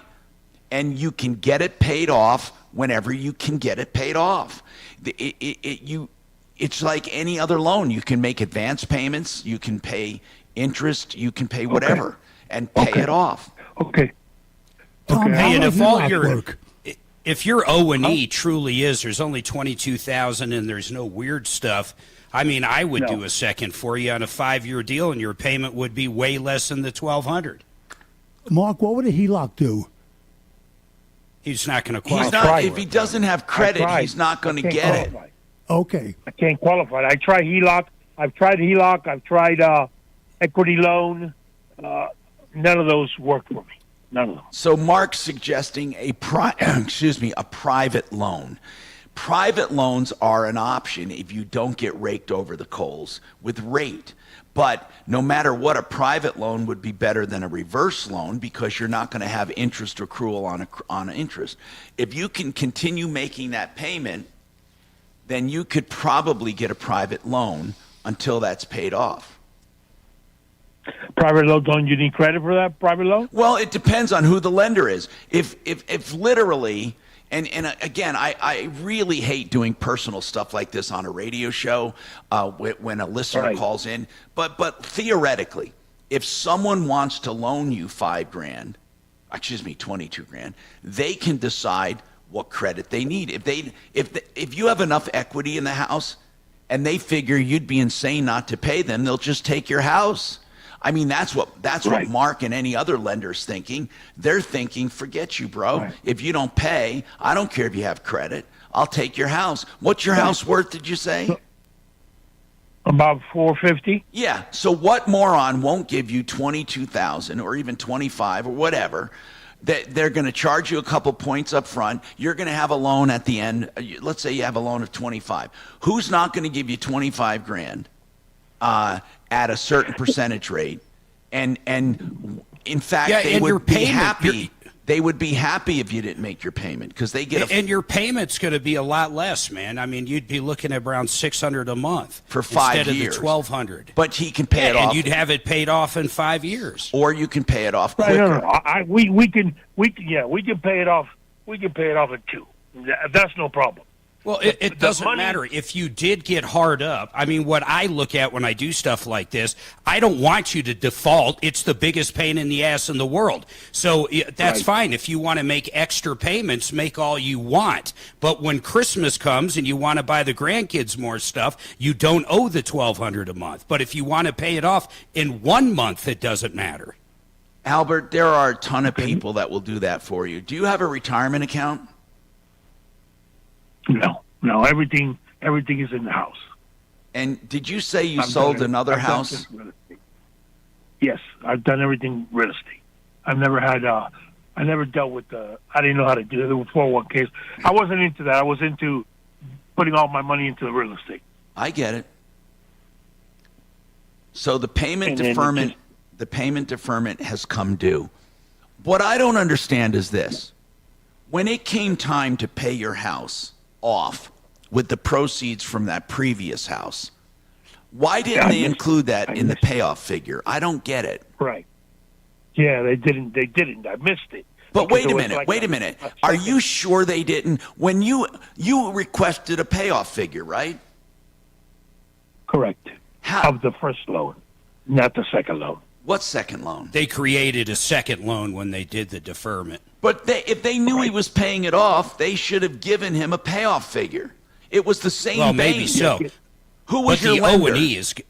The O&E is going to show everything. Albert, who was your lender? Yes, sir. And they bought it off.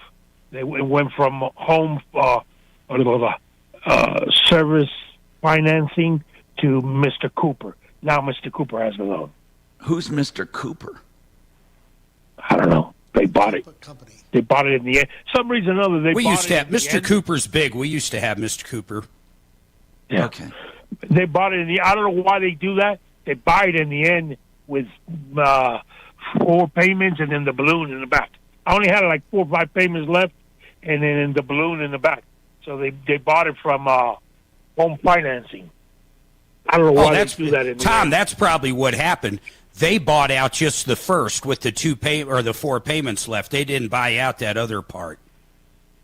Yeah, but they carry it. Mr. Cooper has the second one. Yeah, but I think all I'm saying is I think they're just a servicer as well. It's possible they were just servicing the main loan, and then that second balloon or that deferment, whatever you want to call it, was still sitting there. Exactly, because if I would have had the cash and I would have known that, I would have paid the balloon Right. and then pay. When did Yeah, you we pay can off pay your? When did this payoff happen? How long ago? November. Why did it take? And when did they notify you about the second? When I started paying off, when I started looking at the computer, when I started seeing the payoffs, and one time it popped up 22 and change in the back of it. I said, what is this? And so I called. They told me, no, that was the firm that you did years ago, but we needed cash. And they won't work with me because they want me to refinance it. I'm not gonna pay closing costs and borrow $60,000. Then I got to give them $40,000 back because I don't need it. I just want to get rid of this 22. So I figure maybe I can save in 6 months. And sometimes I've heard that foreclosures take more than 6 months or 8 months. No. You never want that. You don't want that to go on. No, because then you're going to have legal fees and all of that. So it'll be more than your closing costs on a new loan. Oh, really? Yeah. Okay. You don't want to do that. So how do I get a hold of? Because you do a Google search and 20,000 things come up, private scams, all kinds of stuff. Listen. Or I could get a hold of Mark. Yeah, he wanted to do a private loan, but just be careful, okay? And I want you to get advice from somebody outside of this show, please. Like I said, people don't call here to. We don't make money off of callers. That's not our reason to be here. But he was offering it. Just do that privately, away from me. Just you figure that out.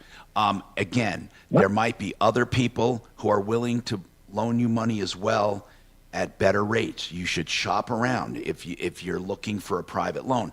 But I warn you of this. Most private lenders are going to try to take advantage of you, okay? Not Mark, but most will. So be really careful. But again, I just wanted to give you that caution. 303-713-8255.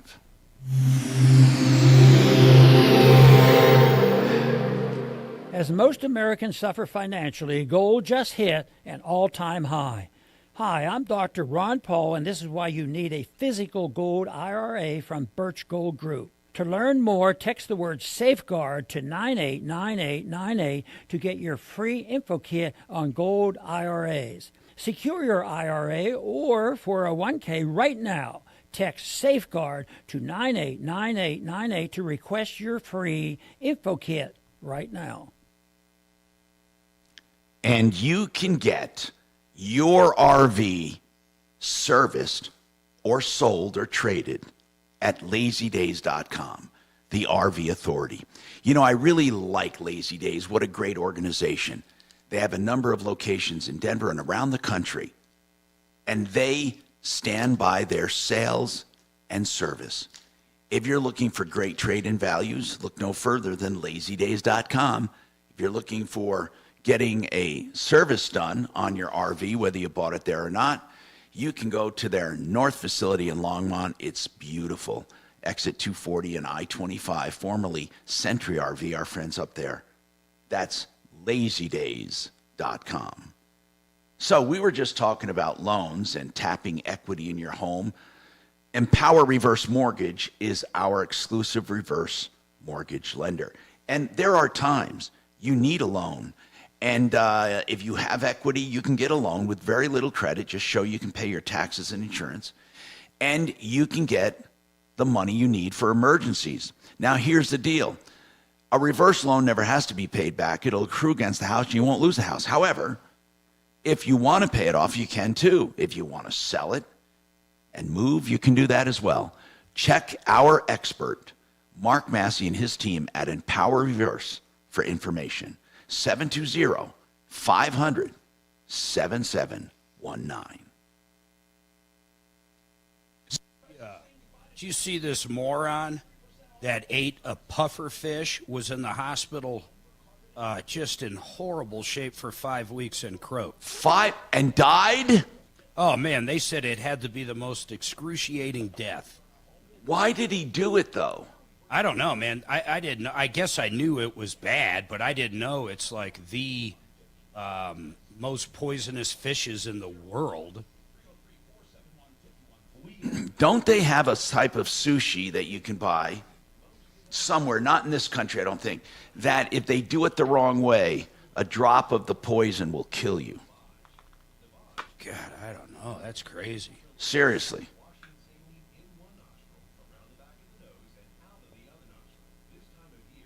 So it basically went like this, man. They removed the liver. I guess they were trying to do what you're supposed to do in order to eat it, but something didn't go right. He ate it. He started feeling numb. Well, first he says he started to feel numb in his mouth. Then he went with his wife to the hospital. When he got there, his mouth was even more numb and he felt sick. Soon after, he had cardiac arrest that lasted 8 minutes. He was intubated. That's a weird word. I-N-T, intubated. And he died Saturday, 5 weeks later. I always thought it was C. I didn't know it was I-N-T, intubated.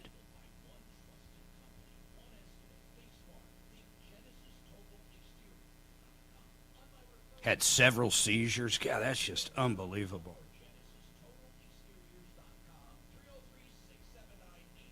The other guy that ate it survived, but he has massive trouble with his legs.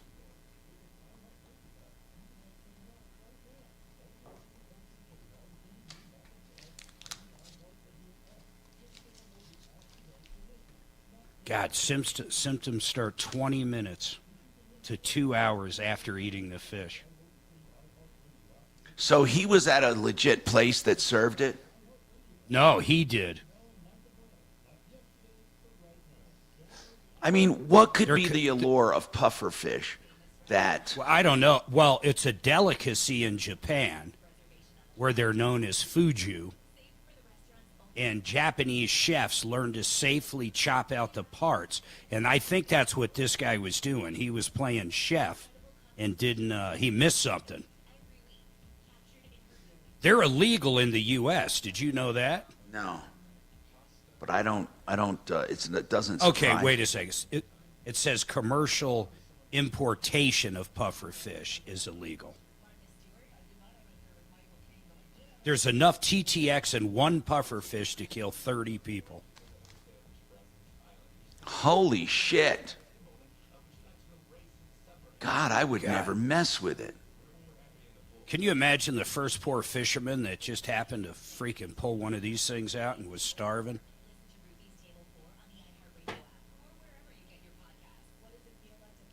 Man. Isn't there some snail that can kill you? I don't know about that. I just knew about the puffer fish.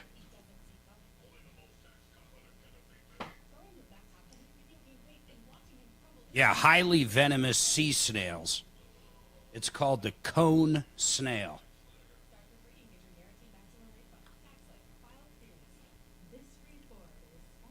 Fatal to humans.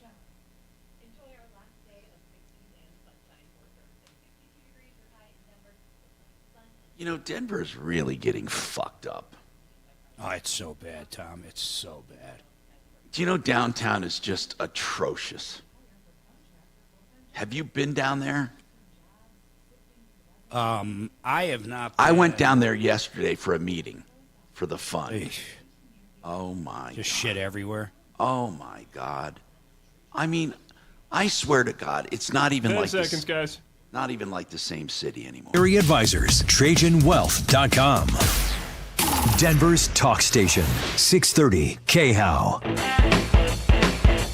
Hi, Tom Martino, your troubleshooter, 303-713-8255. Eric Reinemer's with us from Atlas CPAs and Financial Advisors. And we're talking about taxes, finances, consumer problems, questions, complaints. And so let's talk about something else I wanted to bring up. Did you know that Denver has an app out? It's a snitch app. Now, I don't know if they call it a snitch app. That's what I call it. Have you heard about it? It's the downtown Denver Business Improvement District. And do you know what the purpose of this app is? It's an app where residents or people visiting downtown can take pictures of things that don't seem right. And it reports it automatically to authorities. Have you heard about this app? No, it sounds stupid. And it's for real. Now, in the first... I bet if you take a picture of someone shoplifting, nothing happens. Right, probably. Now, the city's finance department says that they have a ton of reports, and it's in conjunction with safety, housing, education, and homelessness. So I'm not sure. It's supposed to be for safety and housing. I don't get it, though. I don't get what you're supposed to see that they want to know about. See, that's the part I don't understand.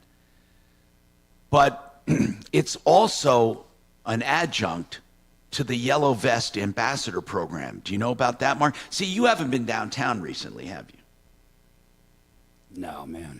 I'm going to tell you, okay? I'm going to tell you something. The 6th Street Mall is dead. Do you remember how vibrant and wonderful that was? Walking I around remember the walking down there with Suzanne during the summer and stopping for lunch and coffee. It's and it all was beautiful, man. Okay, so many places are boarded up and gone, and the people. How about stuff like the Brown Palace? Is it still there and open, Yeah, or yeah. is it like a homeless shelter now? No, it's there, but you know, it's like an oasis. I mean, you know, it's. But if you go to the 16th Street Mall, a lot of the businesses are boarded up, windows are broken, people are hanging all over. It's nothing like it used to be. Nothing. And there's elsewhere downtown, there's encampments all over. It's shocking. I mean, it really is shocking what has happened. And I'm just going to, look. Hey, Tom, you know what? Being in New York, Times Square was like that under Democratic administrations. But then when you got Mayor Koch and Giuliani, it became a clean, booming place now. When they just went in and got out of all this, the pornography and the. It's now back to Democrat control. So what's the excuse? No, because it was such a tourist attraction that there's no room for any of these sleazy places. They can't afford the rent, and the place is always crowded, so there's much less crime going on. But when you don't penalize people for committing a crime, they're just going to commit more crimes. It's the dumbest thing anybody's ever thought of. No, Mark, it's kind. You can call it whatever you want. Look at what's happened to our city since they've done it. Look what's happened to California, like every city. Anyway, Mayor Webb. Let's talk about homeless real quick. Mayor Webb was a Democrat. You know what he would do with the homeless? Does anybody know? No. He'd get him one-way bus tickets to California. That's no joke. That's what he did. Did he used to do that, I swear to God he did. Now, by the way, speaking of cities and thriving cities and all that, do you know actually someone took a survey of personal growth? Now, don't get me going, okay? A survey on personal growth to see where most personal growth and advancement has taken place.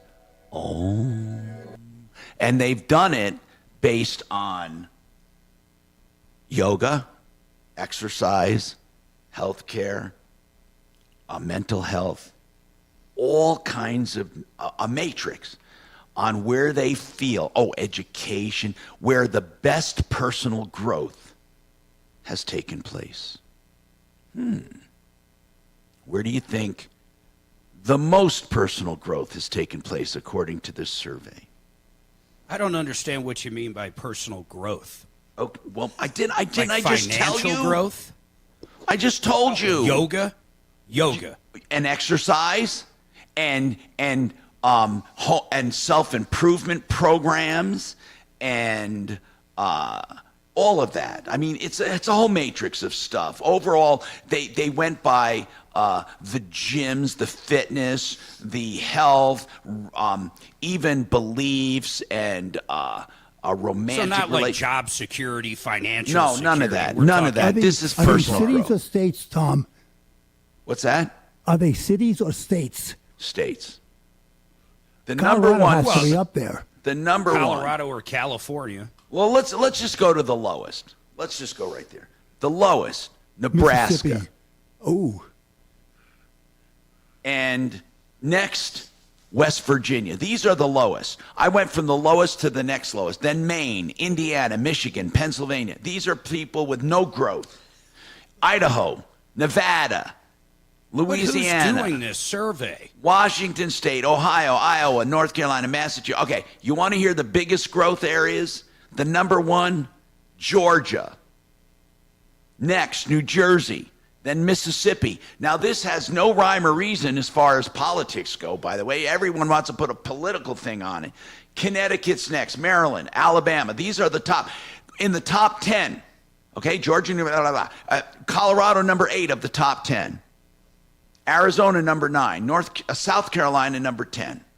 So Texas is right up there, too. So, it's a mix of politics, by the way. Break when you can, Tom. What's that? I got to take a break.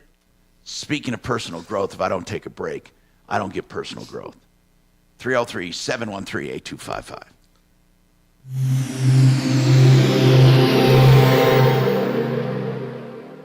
This is Denver's Talk Station with Michael Brown in the morning and Dan Kaplis in the afternoon. 630 KHOW, Denver. Now, Impact Traffic. This report is sponsored by Red Pilled America. We're back to easy driving throughout the Denver Metro after a busy morning. I-25 north and southbound, we're seeing highway speeds through town. Through Commerce City, I-270 eastbound, some stop-and-go traffic after I-76, nothing too out of the ordinary there. I-70 east and westbound flowing free to and from DIA. Leaving DIA, Pena Boulevard southbound, some busy traffic at 56th. South of there, 225 north and southbound, no complaints through the Aurora and Tech Center areas. Fox 31, pinpoint weather, partly cloudy skies, high 62 this afternoon, overnight low of 33. Tomorrow, scattered showers with dropping temperatures, high 55. The current temperature in Denver is 62 degrees. With your Impact Traffic and weather, Mark Swan, 630 KHOW. If you believe that politics is downstream of culture, then Red Pilled America is for you. Red Pilled America is the groundbreaking storytelling show that's shifting culture. Listen to Red Pilled America on any podcast platform. That's Red Pilled America. Join the revolution.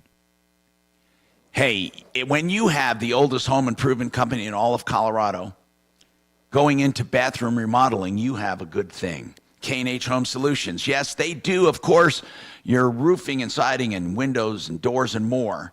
K&H has what you're looking for also in bathroom remodeling. Now, listen, what they can do is the shower area, get rid of that old ugly tub and that combination, or they can do the entire bathroom. It's your choice. They can do one-day remodels, and they'll meet with you for a free estimate at 303-421-7100, khwindows.com. The Art of Granite. Speaking of home improvements, you want to get that countertop done? They'll give you a price right now on the phone because they love their deals. No other place does that, okay? You call them and they'll give you a price. You want granite, you want natural stone of any kind, or you want man-made material, they do it all. Wholesale on all materials, tear out and haul aways free. And when you have that kitchen done, they do a bathroom vanity free or give you a free kitchen sink. Give them a call right now. Answer a few questions, get a price. 303-386-5919. 386-5919.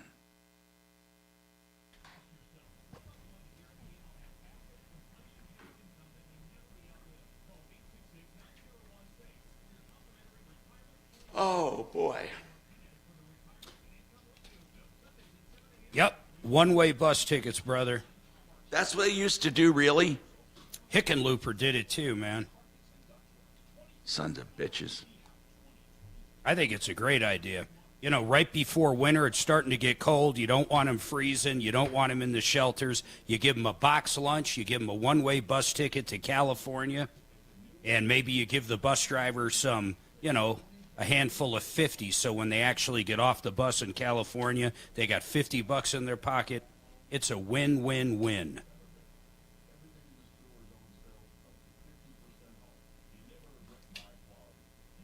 But now, I don't think it. Actually, I think with migrants, aren't we shipping them out of here?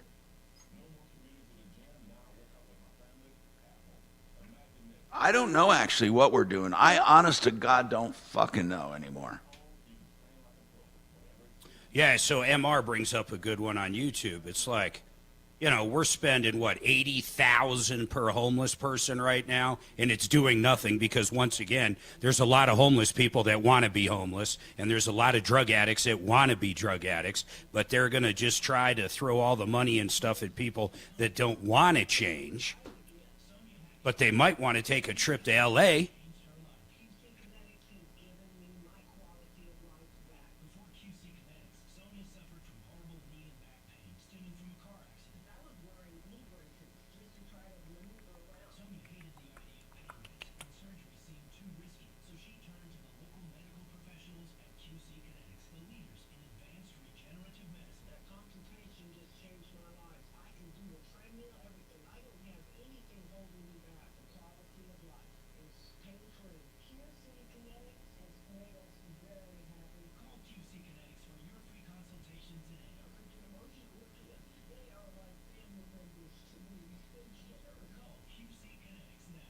I love some of these surveys.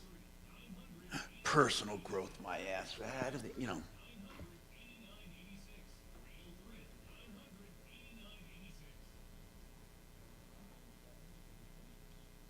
Dak just said something interesting. I'm going to see if I can't find it. Yeah, okay, Colorado Springs Gazette. You ready for this? What is it?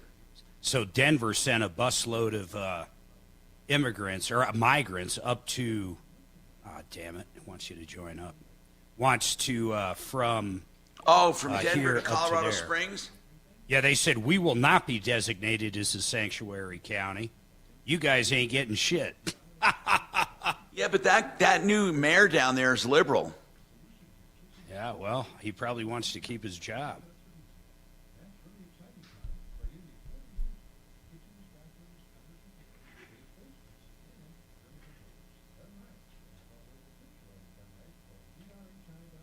Yeah, he said, listen, the mayor said he affirmed his position. Colorado Springs will not become a sanctuary city. We must use our taxpayer dollars for support of and in service to all of our residents first. What do you think about the new Denver mayor? 10 seconds here, guys. I think he's... Marketers access to the audiences, influencers, and data you need to grow. If you're a marketer, go to iHeartResults.com. Hi, Tom Martino here, 303-713-TALK, 713-8255. Somebody wants to know about 1099 matching. What are the chances if you get a 1099, the IRS is going to ask about it if you don't report the income? Eric Reinemer, Atlas CPAs and public and financial advisors. What do you think? I think it's really likely you'll get a letter back because that's the only thing they know how to track really well is 1099. They do it really well. Because it's computer generated. It doesn't need a human being. It's just Eric, I gave this example before. I'm going to give it now. I had some various income streams from royalties, gas and oil royalties. Not that much, but there are a ton of them, right? I used to try to be conscientious, and when I got checks, I would track them on an Excel spreadsheet and give them to you. And then you would count them as income. That's what I used to do. Then I'd give you a handful of 1099s, but the main track I kept track of was on my Excel sheet.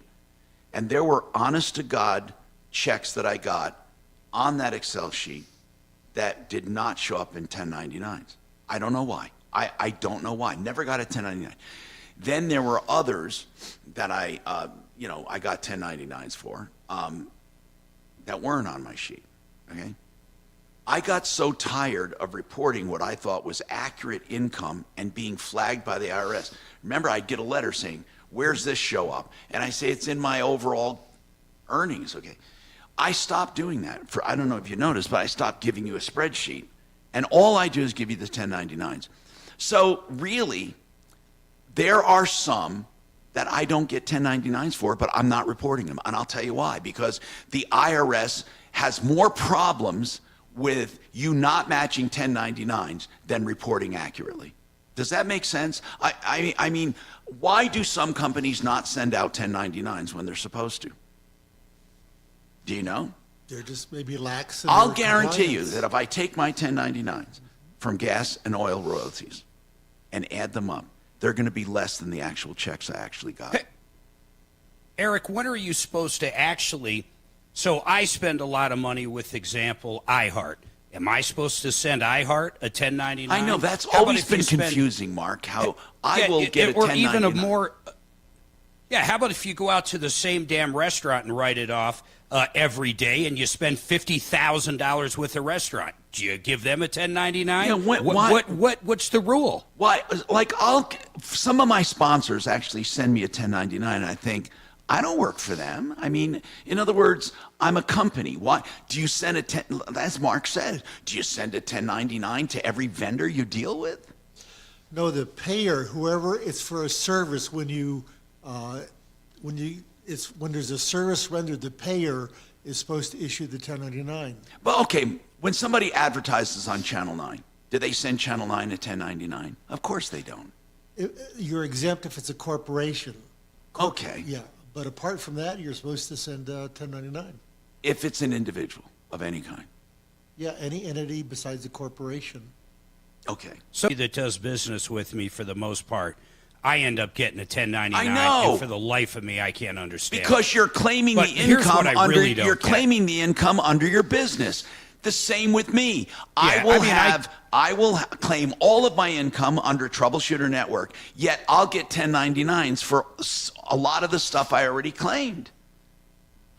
Which is not I know. So, I mean, it's crazy. But do you have to include the 1099s Go ahead, Eric. It's not necessary. in your tax return, even if you're claiming the income? I mean, the technical 1099, you don't. It's just part of your record keeping. You don't file with your tax. No. It's just part of the backup. And generally, as long as you're 1099, as long as you're reporting more. Go ahead. Well, I was reporting. This reminds me of something, though. What? Are you there? This reminds me of something. Quick. This reminds me of Don Eiley. So, Tom, you're saying that the government, the IRS, matches this stuff up so quickly. Well, somehow this guy reported zero wages to the IRS for W-2s for over 10 years, and these people were actually getting tax refunds based upon fictional numbers that the company was telling. So how did they not match up the W-2s on the Don Eiley case for over 10 years when he was an accountant? He was an accountant that would take the withholdings from his clients. Right.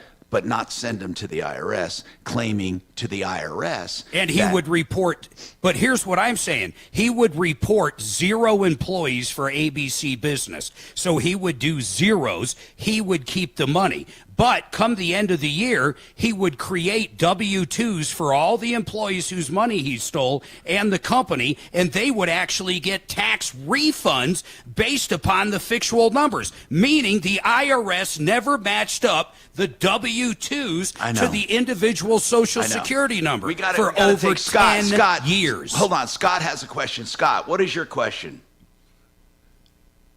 Yeah. Quick question. If I'm going to start living on Social Security and money market interest, am I going to need to send in estimated tax payments? Hell no. Right? What happens?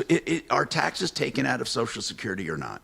You get to decide whether you want to take them out or not, but if you only have some other interest income in Social Security, you're probably not going to owe any taxes. I think if your income is under like $20,000, Social Security, it's going to be tax-free. It's just based on your other income. Right. That you don't have to worry about it. 303-7... I don't have taxes taken out of mine. Well, you can have taxes taken out, but if you don't have taxes due at the end, you get it back. Right, but you could also do what I do, which is not pay taxes on it and keep the money and let the government get it at the end of the year. No, that's what he just asked about. Would he be penalized? Right. No, he wouldn't, unless there was an astronomical amount of income he had other than that. And then it's like Eric said once, all your income in one big bucket. If you don't pay enough tax, you get penalized. If you do pay enough, you're fine. If tax is not due, you're fine. More coming right up.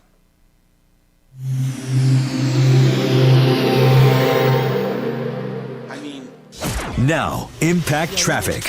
This report is sponsored by Jackson Hewitt. It matters who does your taxes. Some usual slow spots throughout the Denver Metro before we hit the 2 o'clock hour. I-25 northbound, some stop and go between 6th and Colfax. 6th Avenue eastbound, congestion on the off-ramp to I-25 southbound.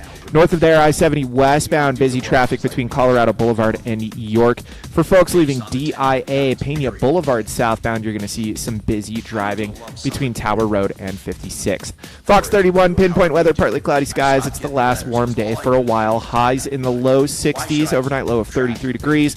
Tomorrow, high 55 with chance of scattered showers. The current temperature in Denver is 63 degrees. With your Impact Traffic and weather, Mark Swan at 630 KHOW. When you get your biggest tax refund from Jackson Hewitt, prepare to shout, Jackson Hewitt, yeah, from the rooftops. In the event you don't get your biggest refund, you'll get your money back, plus $100. Keel and Park are estate planning attorneys. Keel and Park. Put an E on the end of each of those. And that is a common spelling of Keel and Park with an E. And they're going to be at our February 8th retirement seminar, and I want you to be there. This summit will have Retirement Planning Center of the Rockies along with Keel and Park.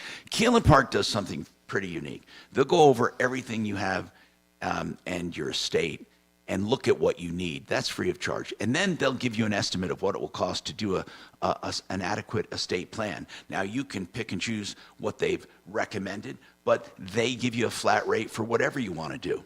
It's a really easy way of doing business. Lawkp.com, 970-818-8198. And by the way, I want you to mark your calendars for February 8th, where we'll be in Thornton at the event center, the Delta Event Center, that's the Marriott up there, for our retirement summit. And you can meet Keel and Park, lawkp.com. All right, speaking of retirement, if you're looking for income vehicles, something that will give you an income, but along the way will not lose principal, will not lose any kind of gain, you want to look at mymoneymyway.com. What you will find are fixed indexed annuities, and Joe Chiano and his team will pick one right for you. If you're interested, give them a call at 303-779-6600. and explore the possibilities. 303-779-6600. Hey, Eric. Oh, look at you go. How is that possible? Tell me how they did that. I don't understand how the whole thing works. If you pay zero under my Social Security, report it as zero, then the end of the year you create a W-2 that's 100% fictitious, and I go to H&R Block or my accountant, and I do my taxes, and I get my fucking refund, and 10 years later they find out that I never paid any taxes. How does the IRS miss that for 10 years? Yeah, normally, like we'll see a letter will come back maybe a couple years later. There's a delay in their matching process, but we'll get letters if if it doesn't match up. Usually there'll be a letter, but there's a delay depending on how backlogged they are. I have no idea how it could go on for 10 years like that. Kachina, ask Scott if he has anything more. If not, we can get rid of him. And not only 10 years, it was 10 years in probably 40 or 50 small businesses. No idea. I just know he must have had a few clients. He must have had a little more secret Don. sauce. Yeah. He got 12 years. Yeah. Yeah, we have a client I've asked that Tom took 4 this years before. to work out a deal with the IRS to get out of the jam that he was in because of Don. Oh, man, I know it's horrible. Kachina, does Scott have another question or not? She's not listening. She gone, and he's gone. So this is a question for YouTubers. This guy, he stole over $12 million, and no one knows where it is or where it went. Right. He never repaid it. The $12 million's it's just not, it's gone. So let's say he hid it somewhere. He's going to be out in 4 or 5 years. Would you go to, Martha Stewart prison for $1 million a year? Think about that. Would you go to Martha Stewart prison for $1 million a year? Do you think they're going to keep? I mean, where do you think the money is? I mean, does he get to leave the country when he's out, or what? Well, how about a statute of limitations? I don't even know how that works. Mark, didn't you go to confront him? Yeah, big time. There's a video out there of me walking up to him in this. What did he do when you walked in? His office was massive. What did he do when you? Oh my God. I tripped him up so much, it was unbelievable. He said, no, you got to talk to my attorney. And I said, well, let's go call your attorney right now in your office. No. Well, how come you were stealing people's money? I mean, it was pretty good, but ultimately he didn't say shit. He was keeping employee HR. And then I was in court the day he got sentenced. And that guy Eric was talking about, there was about 40, 50 people there, Eric, doing, what is that called? When you testify that Director warning that the Communist Party of China is about to wreak havoc, his words, on the U.S. through a cyber attack. What can you do to prepare? We'll talk about that at 4. Hi, Tom Martino, your troubleshooter, 303-713-TALK, 713-8255. I have a quick text on charitable contributions. So they're really, unless you contribute a lot, you don't get a deduction. What is it, a certain percentage of your income? How does that work? Well, it depends on if you itemize or not. Then if you itemize, then it can go up to 50% of your income. No, what I'm asking is, you don't even get a charitable deduction unless it's a certain amount of your adjusted gross. I thought, like if you make, do you get to write off $100? I thought you have to add them all up and they have to exceed a certain percentage of adjusted gross. But a few years ago, the IRS started letting you take $300 even if you didn't itemize. So they gave you a little bit of a gimme where you could still take a few $100s regardless of whether you itemize or not. I think it was during COVID. But if you itemize, do you get to take very small deductions if you itemize? Yeah, if you have a lot of mortgage interest and other real estate taxes. No, I'm not. And $300, it all. No, I'm talking about charity. Yeah, charity.